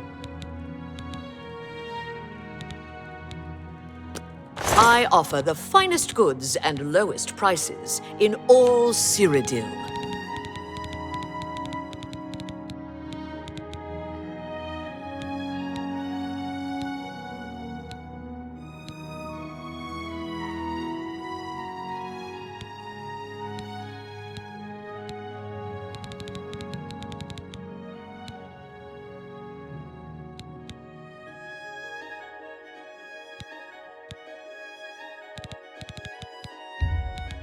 A fine bargain for you.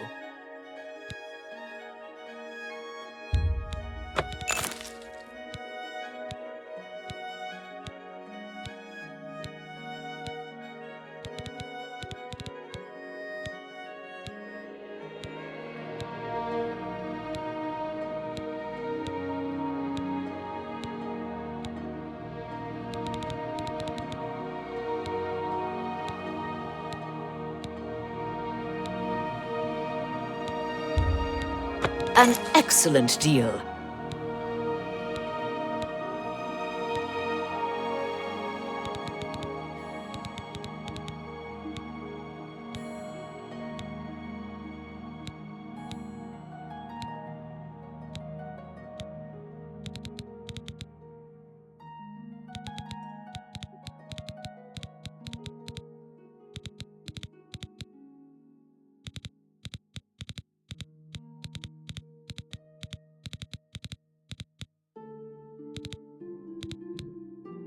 This is what I want.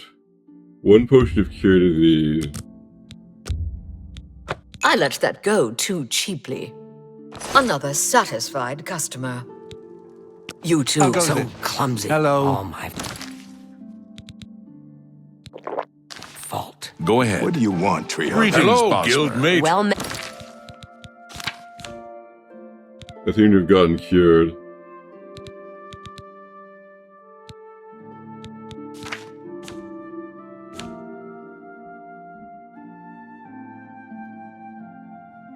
Ed. Alright.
It seems to me that if the makers of this game want to make alchemy more endurable, they could try adding a make random potion button, which just makes one random potion from all of those you could make.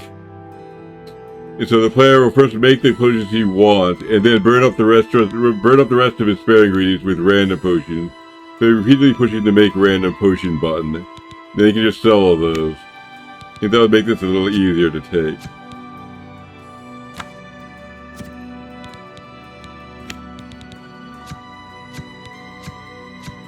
The make random potion command, say M, makes one potion randomly chosen from all you could make with your available ingredient. It's just one. That's all it does.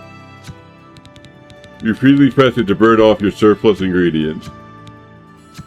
Then you turn around and maybe sell them to the shopkeeper. That could be a labor-saving device.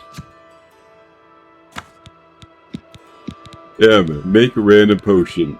From potential potions given your existing alchemical stock.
And if it's impossible to make a new potion when you press M, it should just give a little sound or other notification that the attempt failed.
What can I do for?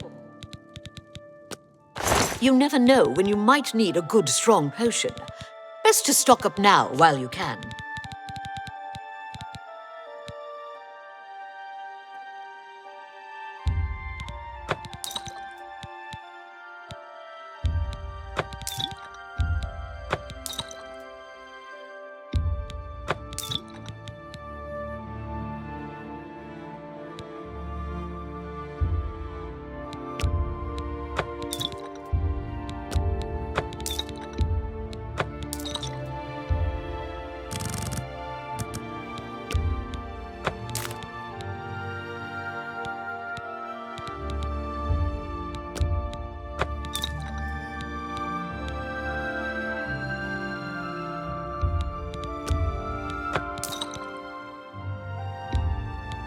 An excellent bargain.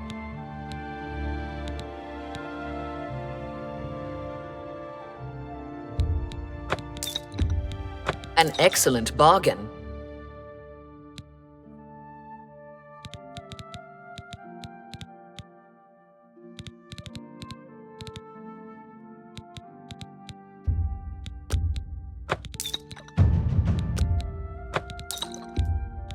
You got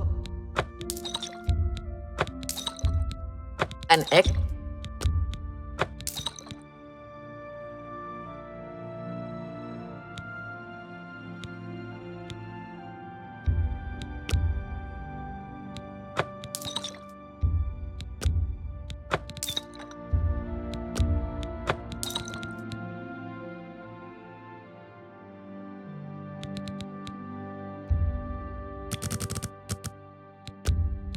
That's more than I'd usually pay.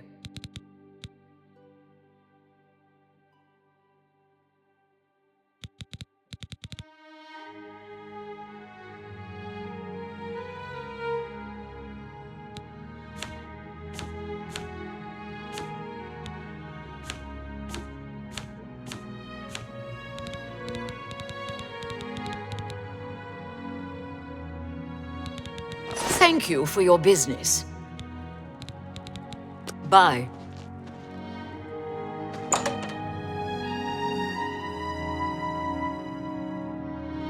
Such useless creatures.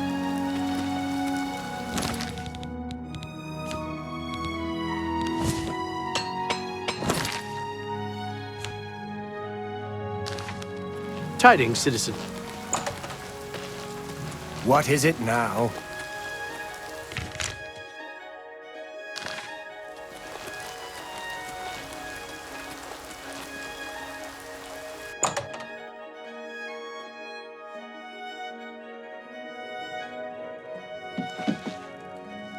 Not so loud, please. What a headache I've got. I'm Agnet the Smith. The Pickled, they call me. Sure wish I was pickled right now.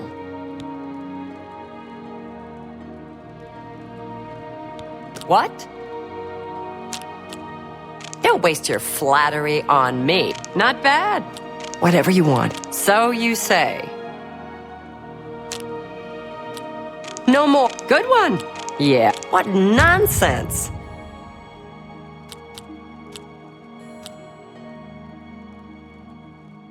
Sure.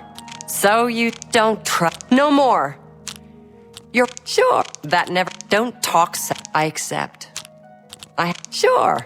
Don't. Not. So you say. Whatever. That's pretty. Don't try to. Don't try to. So you say. Yeah. Whatever you want. So, not yes, not bad. Not bad at don't, not bad. That's, what nonsense. Nope, yeah, don't talk such rot. Whatever, good one. Don't talk such rot. That works for me.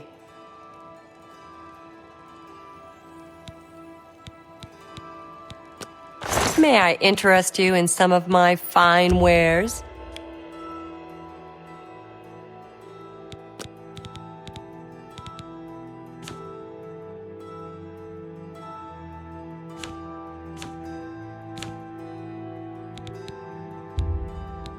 You've got to be kidding.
I appreciate your business.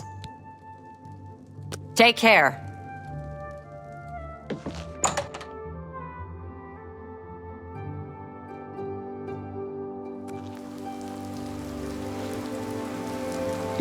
The sun and moon strike.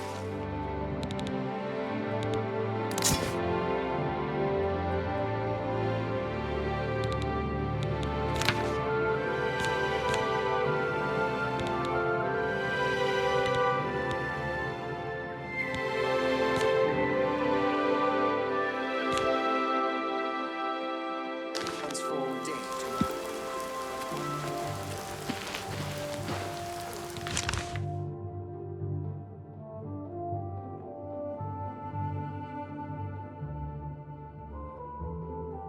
I guess I'm about finished here.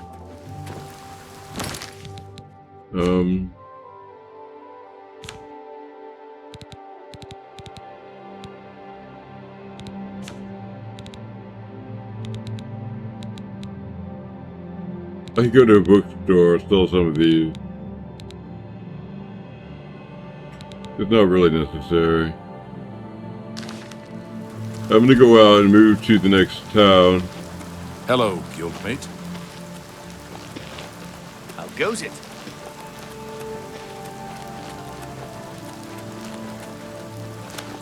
Ah!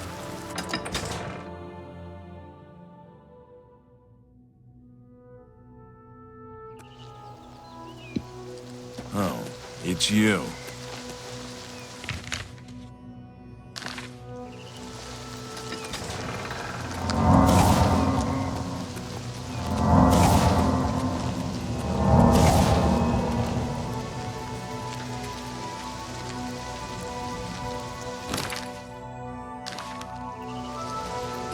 I'm gonna go west then to Kavash.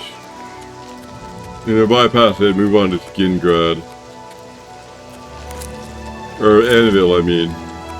And to bypass Kavash, I go on to Anvil, the west. I work out my Mages Guild quest.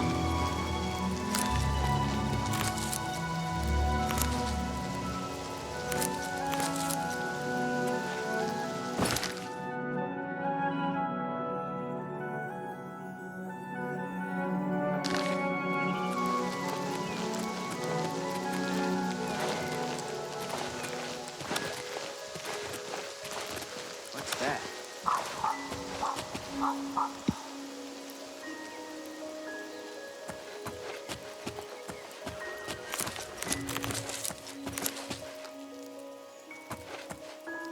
These guys have banded.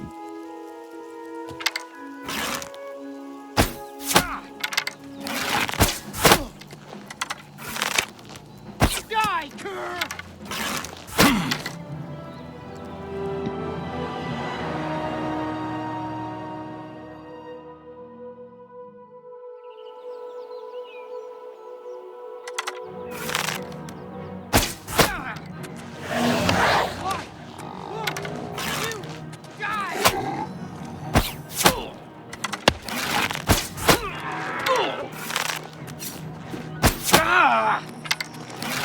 Die!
fight you want, it's a fight you'll get.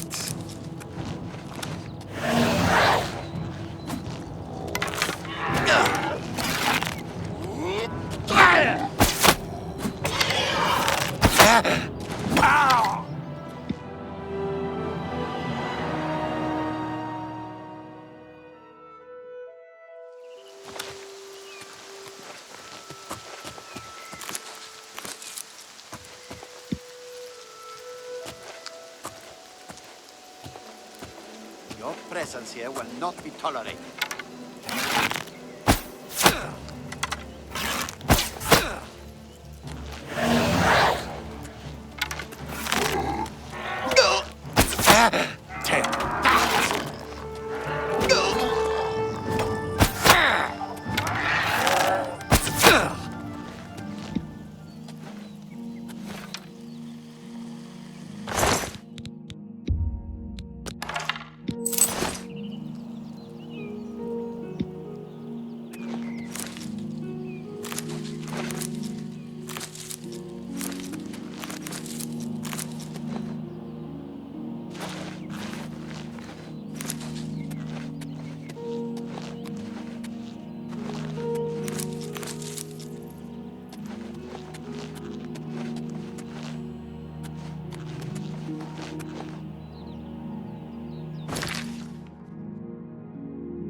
I'm gonna take a look up here, see what I can see.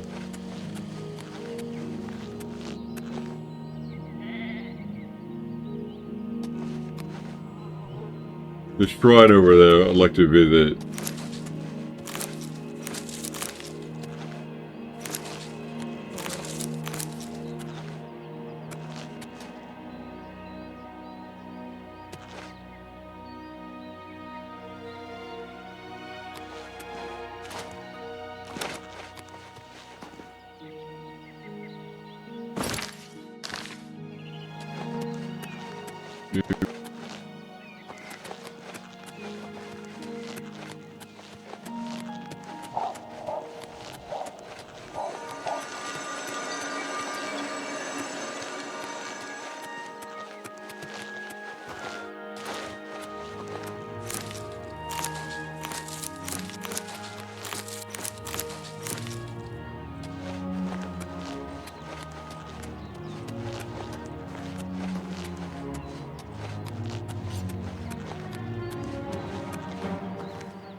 I pray that the way shroud of Mara.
I created the waste right of Talos.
Yeah, this place. On my way to Kvatch. I'll just drop in and see what's here.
Let's try stepping down, see what that does.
I managed to get this door open by pushing that stone block we saw a while back.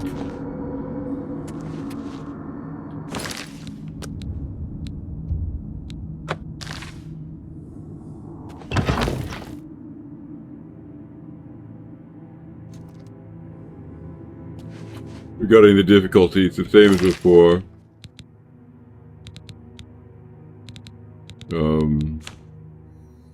Master, enemy combat damage, master, player combat damage, master.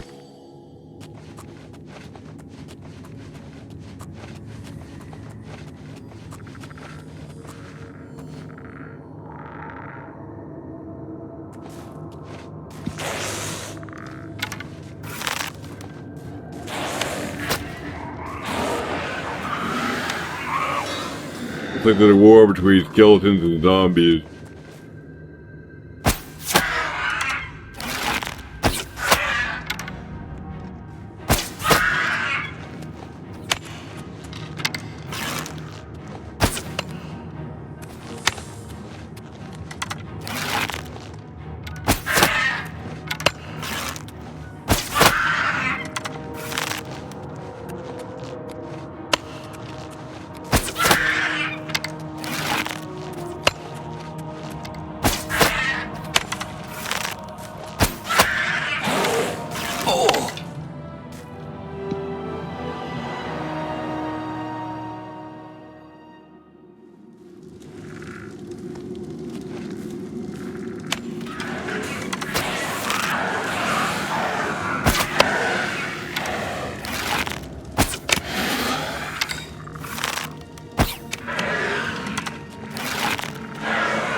And replace my iron shield with this new steel shield.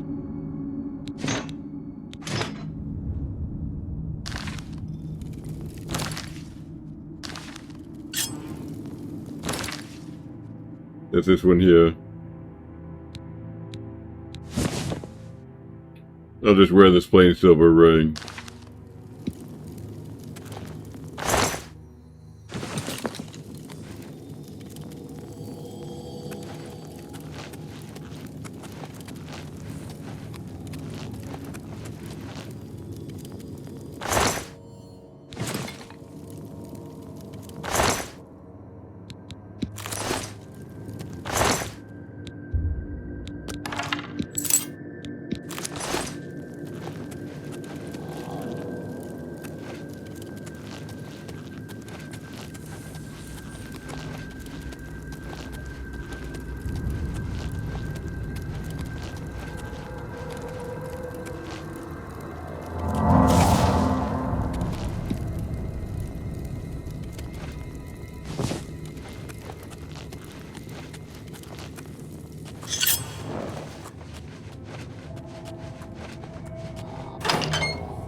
I'll have to find the button that opens that gate.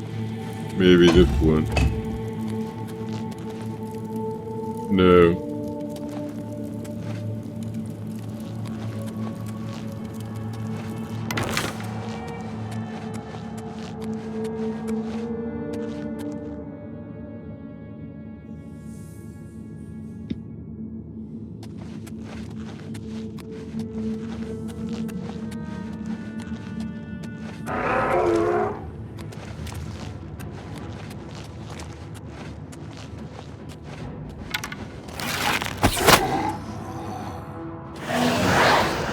That's my Turn of Dead spell.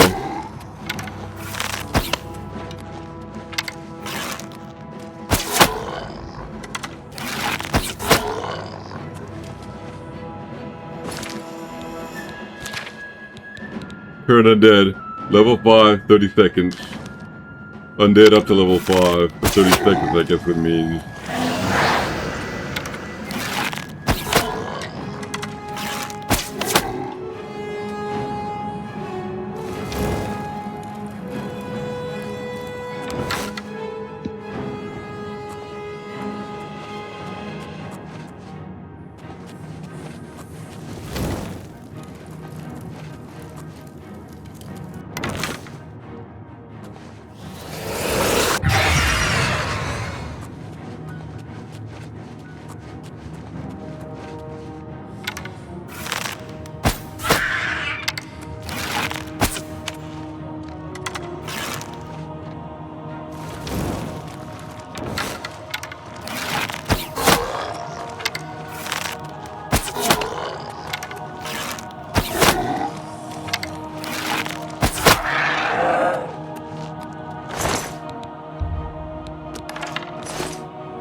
Yeah, I'm just about out of time.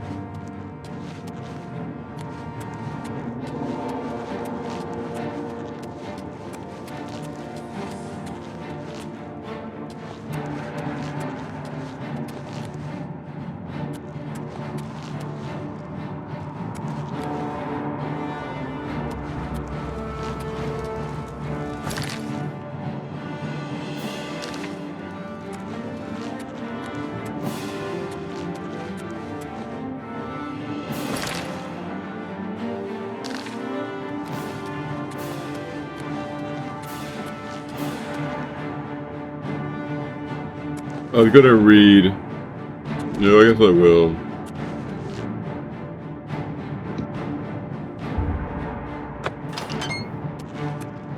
I'll go a little further.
These guys are too high level to be turned.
I'm gonna stop here.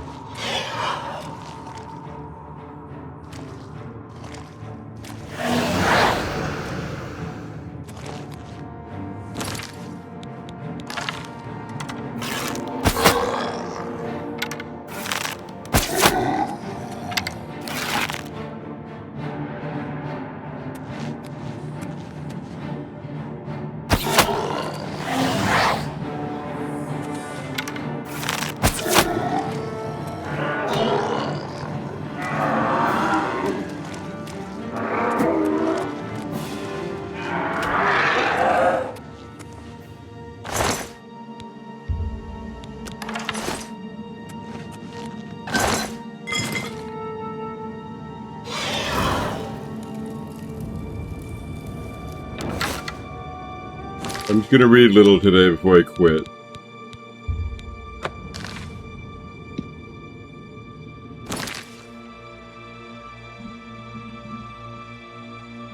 The greater staff of sundering for those who are curious. A two-handed staff. Raise the magic on target at 60 points for 30 seconds.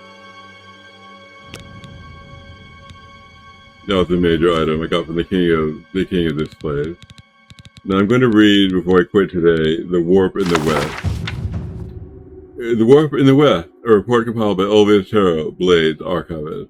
Secret for your eyes only. Let me offer my congratulations to your lordship for your recent appointment as ambassador for the court of Oblivion. Your lordship asked me for a review of existing Blades accounts from the 3rd hour of 117 concerning the Warp in the West, and for a summary of the current state of affairs there. Since your lordship was in Black Mars, serving the staff of Admiral Sosarius at the time, you probably know these events only from imperial proclamations and chapel declarations, which identify this period as the Miracle of Peace. During the Miracle of Peace, according to official accounts, the formerly war-racked Iliac Bay region was transformed overnight from a patchwork of squabbling duchies and petty kingdoms into the peaceful modern counties of Hammerfell, Sentinel, Wayrest, and Arcidium. The Miracle of Peace, also known as the Warp in the West, is celebrated as the product of the miraculous intervention of Stendarr, Mara, and Akatar to transform this troublesome region to peaceful, well-governed imperial counties. The catastrophic destruction of landscape and property, and the large loss of life attending upon this miracle is understood to have been tragic and beyond mortal comprehension. Inasmuch as this account confirms and validates the current borders of these counties and identifies the rulers and boundaries of these counties as ordained by the Nine, the Miracle of Peace serves imperial objectives of peaceful consolidation of ancient petty states and sovereigns into manageable imperial jurisdiction. The other remarkable features of these events, the massive appearances, armies mysteriously transported hundreds of miles or completely annihilated, titanic storms and celestial phenomena, apparent local discontinuities of time, fit comfortably into the notion that these events are part of a vast, mysterious, divine intervention. However, this is only the public account of these events, and as you may suspect, it conflicts with many other accounts. In short, while this explanation suits imperial policy, it has little historical validity. Your lordship should know that the Blades have concluded there is no plausible historical account of these events. It is fair that a plausible historical account shall ever be produced. The Blades have concluded that a miracle occurred, insofar as the events are inexplicable, but the Blades strongly doubt the miracle was of divine origin. And there's good reason to believe that the ruling families of the four modern Iliac Bay counties had forewarning of the event. There's also some evidence that some of these ruling families may have been directly or indirectly responsible for the event. We don't know the exact sequence of actions that produced the event, although we are confident that the totem artifact was involved, and that a blade agent was involved in employing that artifact. We unfortunately lost contact with that agent immediately after the event. His report might have gone in some way to resolving the contradictory and paradoxical accounts of the event. The Blades have involved a few reports from agents dating from the Warp in the West period.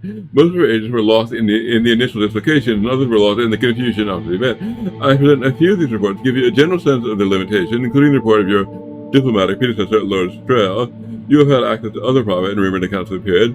I believe you will agree that this document raises more questions than they answer. In the report of Hammerfell agent Briar Road, I was on an assignment in the Alakir Desert, a few miles south of Bergama, the 9th of Frostfall. I was encamped, it was still early morning, when I felt the ground shake so violently I was thrown to the ground. Days after a great roar of a sandstorm, which alarmed me, and as I had been on a high dune, and seen nothing like that on the horizon, it was on me before I was even on my knees, burying me and my camp. When I crawled my way out of the sand, I realized I must make haste to get to Bergama as soon as possible, as all my food and water had been swept away. The sun was just rising again, like I said. When I reached Bergama, it was nightfall. The town of the chaos filled with soldiers of Sentinel, the lord of Bergama's fortress. was in ruin. It had been attacked, but no one had seen it, only the invasion that had followed it. Soldiers between Accuracy and Sentinel refused to be interviewed about how they had accomplished this sneak attack, but I came to learn that the whole northern Haverfall now belonged to them. Even stranger, I discovered that my walk from sunrise to sundown had not taken me 1 day but 2. Now the 11th day of this month, but it was now the 11th day of the month, not the 10th. I had lost a day somewhere, and so apparently I had everyone else except Accuracy soldiers, who somehow were aware of the correct day. I soon concluded that they had received advance warning, and so were better prepared to deal with the strange period of time and to associate it with the war. Rock, Agent Grey Lady. I was, at the time of the work, undercover the witch in Skeffin Covenant, here yet, in Central High Rock. In order to give my report, I volunteered for an expedition to gather supplies, which allowed me to reach my contact in Camelot. I was traveling northeast along the foothills of the Rothgarian Mountains at the 9th of Oswald, when I felt a great heat behind me like a fire. I turned about to get a second. I'll tell you what I saw. The hill told me my eyes were burned out of my socket. I think I was falling to a state of semi-consciousness, where I do remember falling, and the ground seemed to give way beneath me. Then there was a series of explosions in the distance to the south, and I heard high whistling noises that were getting louder, coming closer. I had my shield with me, and fortunately anticipated their volumes of sort. We were flying from the sky, I could not see them. I could hear them coming from a distance away, and was able to use my shield to block them, striking me. The soul stopped suddenly, and I could smell smoke. I learned later that most of the forest of Icklon and Pigius had caught fire, and the inferno had started further south in Dadia near Lesson Hills. Fortunately, I kept my bearings. We moved north, finally reached a temple in the wilderness where my heroes were healed, as well as they could be. And there I learned there had been a three-way clash between Daggerfall, Wayrest, and Arcinium, not far from where I had been, and the land between their kingdoms had been decimated. The word of Ambassador Lord Nagon Strel. His Imperial Majesty has set me on a delicate errand, details of which I cannot convey in this insecure report. My official capacity was to be the Emperor's ambassador to the court of Wales. From there I was to meet with an old friend, Lady Britannia, who was already in the vicinity of foregoing any attempt at stealth. I was on an imperial barge sailing westward on the Bajilze, the morning of the 9th of Frostfall. I remember it was a slightly chilly day, with the sky was very blue. We had just passed the delightful riverside village of Candlemat when the captain suddenly alarmed. There in front of it was a colossal wall of water, at least 30 feet high. It smashed our barge to splinters before any of us had a chance to react. I woke up on the shore, having been rescued by one of my servants who had miraculously not lost consciousness. He and I, and one other man were the only survivors. I thought at first it was suspiciously similar to what happened to another agent of ours in the High Rock, but a short time before, where a free storm had shipwrecked him in the Elec Bay near Privateer's Hold. Here, the interpreter see a similar force at work. I began a quick march to Wayrest. The march, however, was not so terribly quick. The villages all along the Bejeweled side were on fire, and battles raged between the Gorse of Arcinium and the soldiers of King Edward and the formerly independent Principality of Galvadon, just east of Wayrest. I had accomplished made and quite able to defend myself, but it took the better part of a week to make it those few miles to Wayrest. King Edward and Queen Brenzia were celebrating their great victories when I arrived. By then I had gathered the best facts of the matter, that simultaneously there were 7 great battles in Elec Bay, and no one could describe them all. No one could describe them at all, only their blood-soaked aftermath. To summarize, on the 9th of Frostfall, there had been 44 independent kingdoms, counting Baronies and dukedoms surrounding the Elec Bay, if one includes the unconquered territories of the Rothgarian Mountains, the Dragontail Mountain, the High Rock Seacoast, the Isle of Balthiera, and the Alakira Desert. On the 11th of Frostfall, there were but 4, Daggerfall, Sentinel, Wayrest, and Arcinium, and all the points where they met lay in ruin, as the armies continued to do battle. I was determined to find the truth from the king, even if I had to be the most undiplomatic diplomat to do it. Edward, though a generally jovial sort, had blustered, saying he did not want to give out military secrets. The queen never called with these unreadable red eyes for her told me, "We do not know." I think it is safe to assume that Brenzia did not tell me everything, and when the facts of her story, which was later verified after pointed interviews in Daggerfall, Sentinel, and Arcinium, was that they had learned that a certain powerful ancient weapon was going to be activated. I shan't give the name of it here. As a fear that would be used against Wayrest, the king had attempted to buy it from the young adventurer and discovered its whereabouts. Edward believes it turned out quite rightly. The other powers of had also attempted to win ownership of this device. However, then, as Brenzia said, we do not know. In the morning of the 9th, and the morning of the 11th, somehow merged through some sort of warp in the west, and Wayrest found themselves at war. The land had expanded threefold, when they were under attack by Daggerfall to the west, Arcinium to the east, and Sentinel to the south. There had been no time to understand what happened. The king said they had simply reacted, sending their army to defend the land against these enemies, whose kingdom had also gained great territorial advantage. The battle continued on. Now, months later, I returned to the Imperial City to make my report. Whom what do I have to say? Their bloody violent clashes is always the case of modern warfare. But I have been to the black and desolate no man's land between the 4 remaining kingdoms. No mortal army caused that devastation. I can say that the 4th that shook the Elec Bay and the 10th of Frostfall, 3rd era, 417, was infinitesimally greater than the power these mighty kingdoms are wielding today. I can say there were other strange events on that day, which kept the kingdoms from breaking free of the empire and accomplished likely more besides. And I can say there's nothing left of it, this power, this weapon in the bay, the warp that it created while it turned political affairs in the Elec Bay. Almost 20 years have passed, and the region that transformed has stabilized. There are no more disputed territories, and the kingdoms of Daggerfall, Wayrest, Sentinel, and Arcinium hold their new borders in relative peace. Waver spreads across the eastern coast of the bay, stretching from the land formerly called Anticlare to half of Galvalan. 8 wires passed on to his ancestor, leaving the kingdom in the hands of his daughter, Elisana, who has the 2 children by her royal consort and seems likely to hold her father's land. Your lordship may also choose to communicate directly with King Helsa and Queen Franzia and Mournhold. Their primary preoccupations are, of course, with Merwin's affairs, but they may still have useful observations about Waver's ruling families and political environment. They may aid you in your understanding of the court of Queen Elisana. King Gortawag, where Orsinium controls most of the Rothgarian Mountain as well as the possible river coast of Julesai. He persists in his demand that Orsinium be recognized as an imperial province separate from High Rock. The Elder Council treats Gortawag as a recognized king and collects taxes directly from Orsinium, but officially Orsinium remains a county of High Rock, though technically it spans both the provinces of High Rock and Hammerfell. This note gained the most land, sprawling across the entire southern Ileg Bay, from Abamangora, beyond the Dragontail Mountains, to the edge of Mordenlaw, Orsinium's territory. Queen Acarithia, at her death, left her enormous kingdom to her only surviving son, Lotan, who is now truly one of the most powerful kings in Tamriel. Daggerfall, still ruled by the Breton king Gothred and the Redguard queen, Ob with the Fur.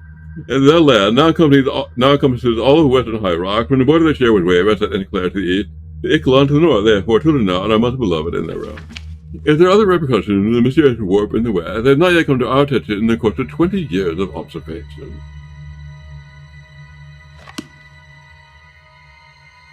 And just one more. Trials of Saint Celestia, from the Trials of Saint Celestia. Actos made a covenant with Celestia in those days so long ago.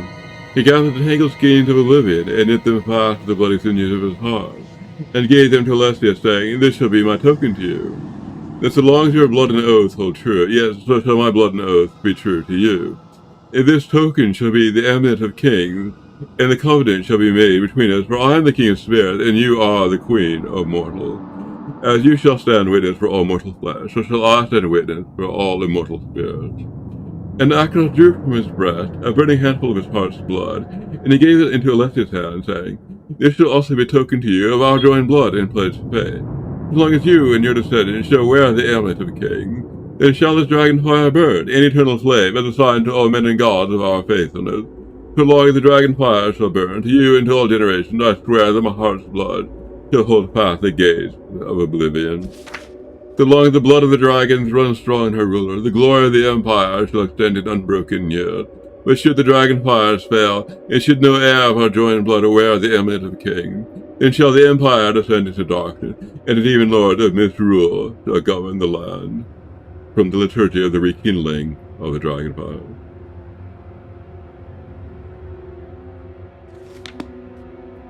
Alright, well, I'm done for today.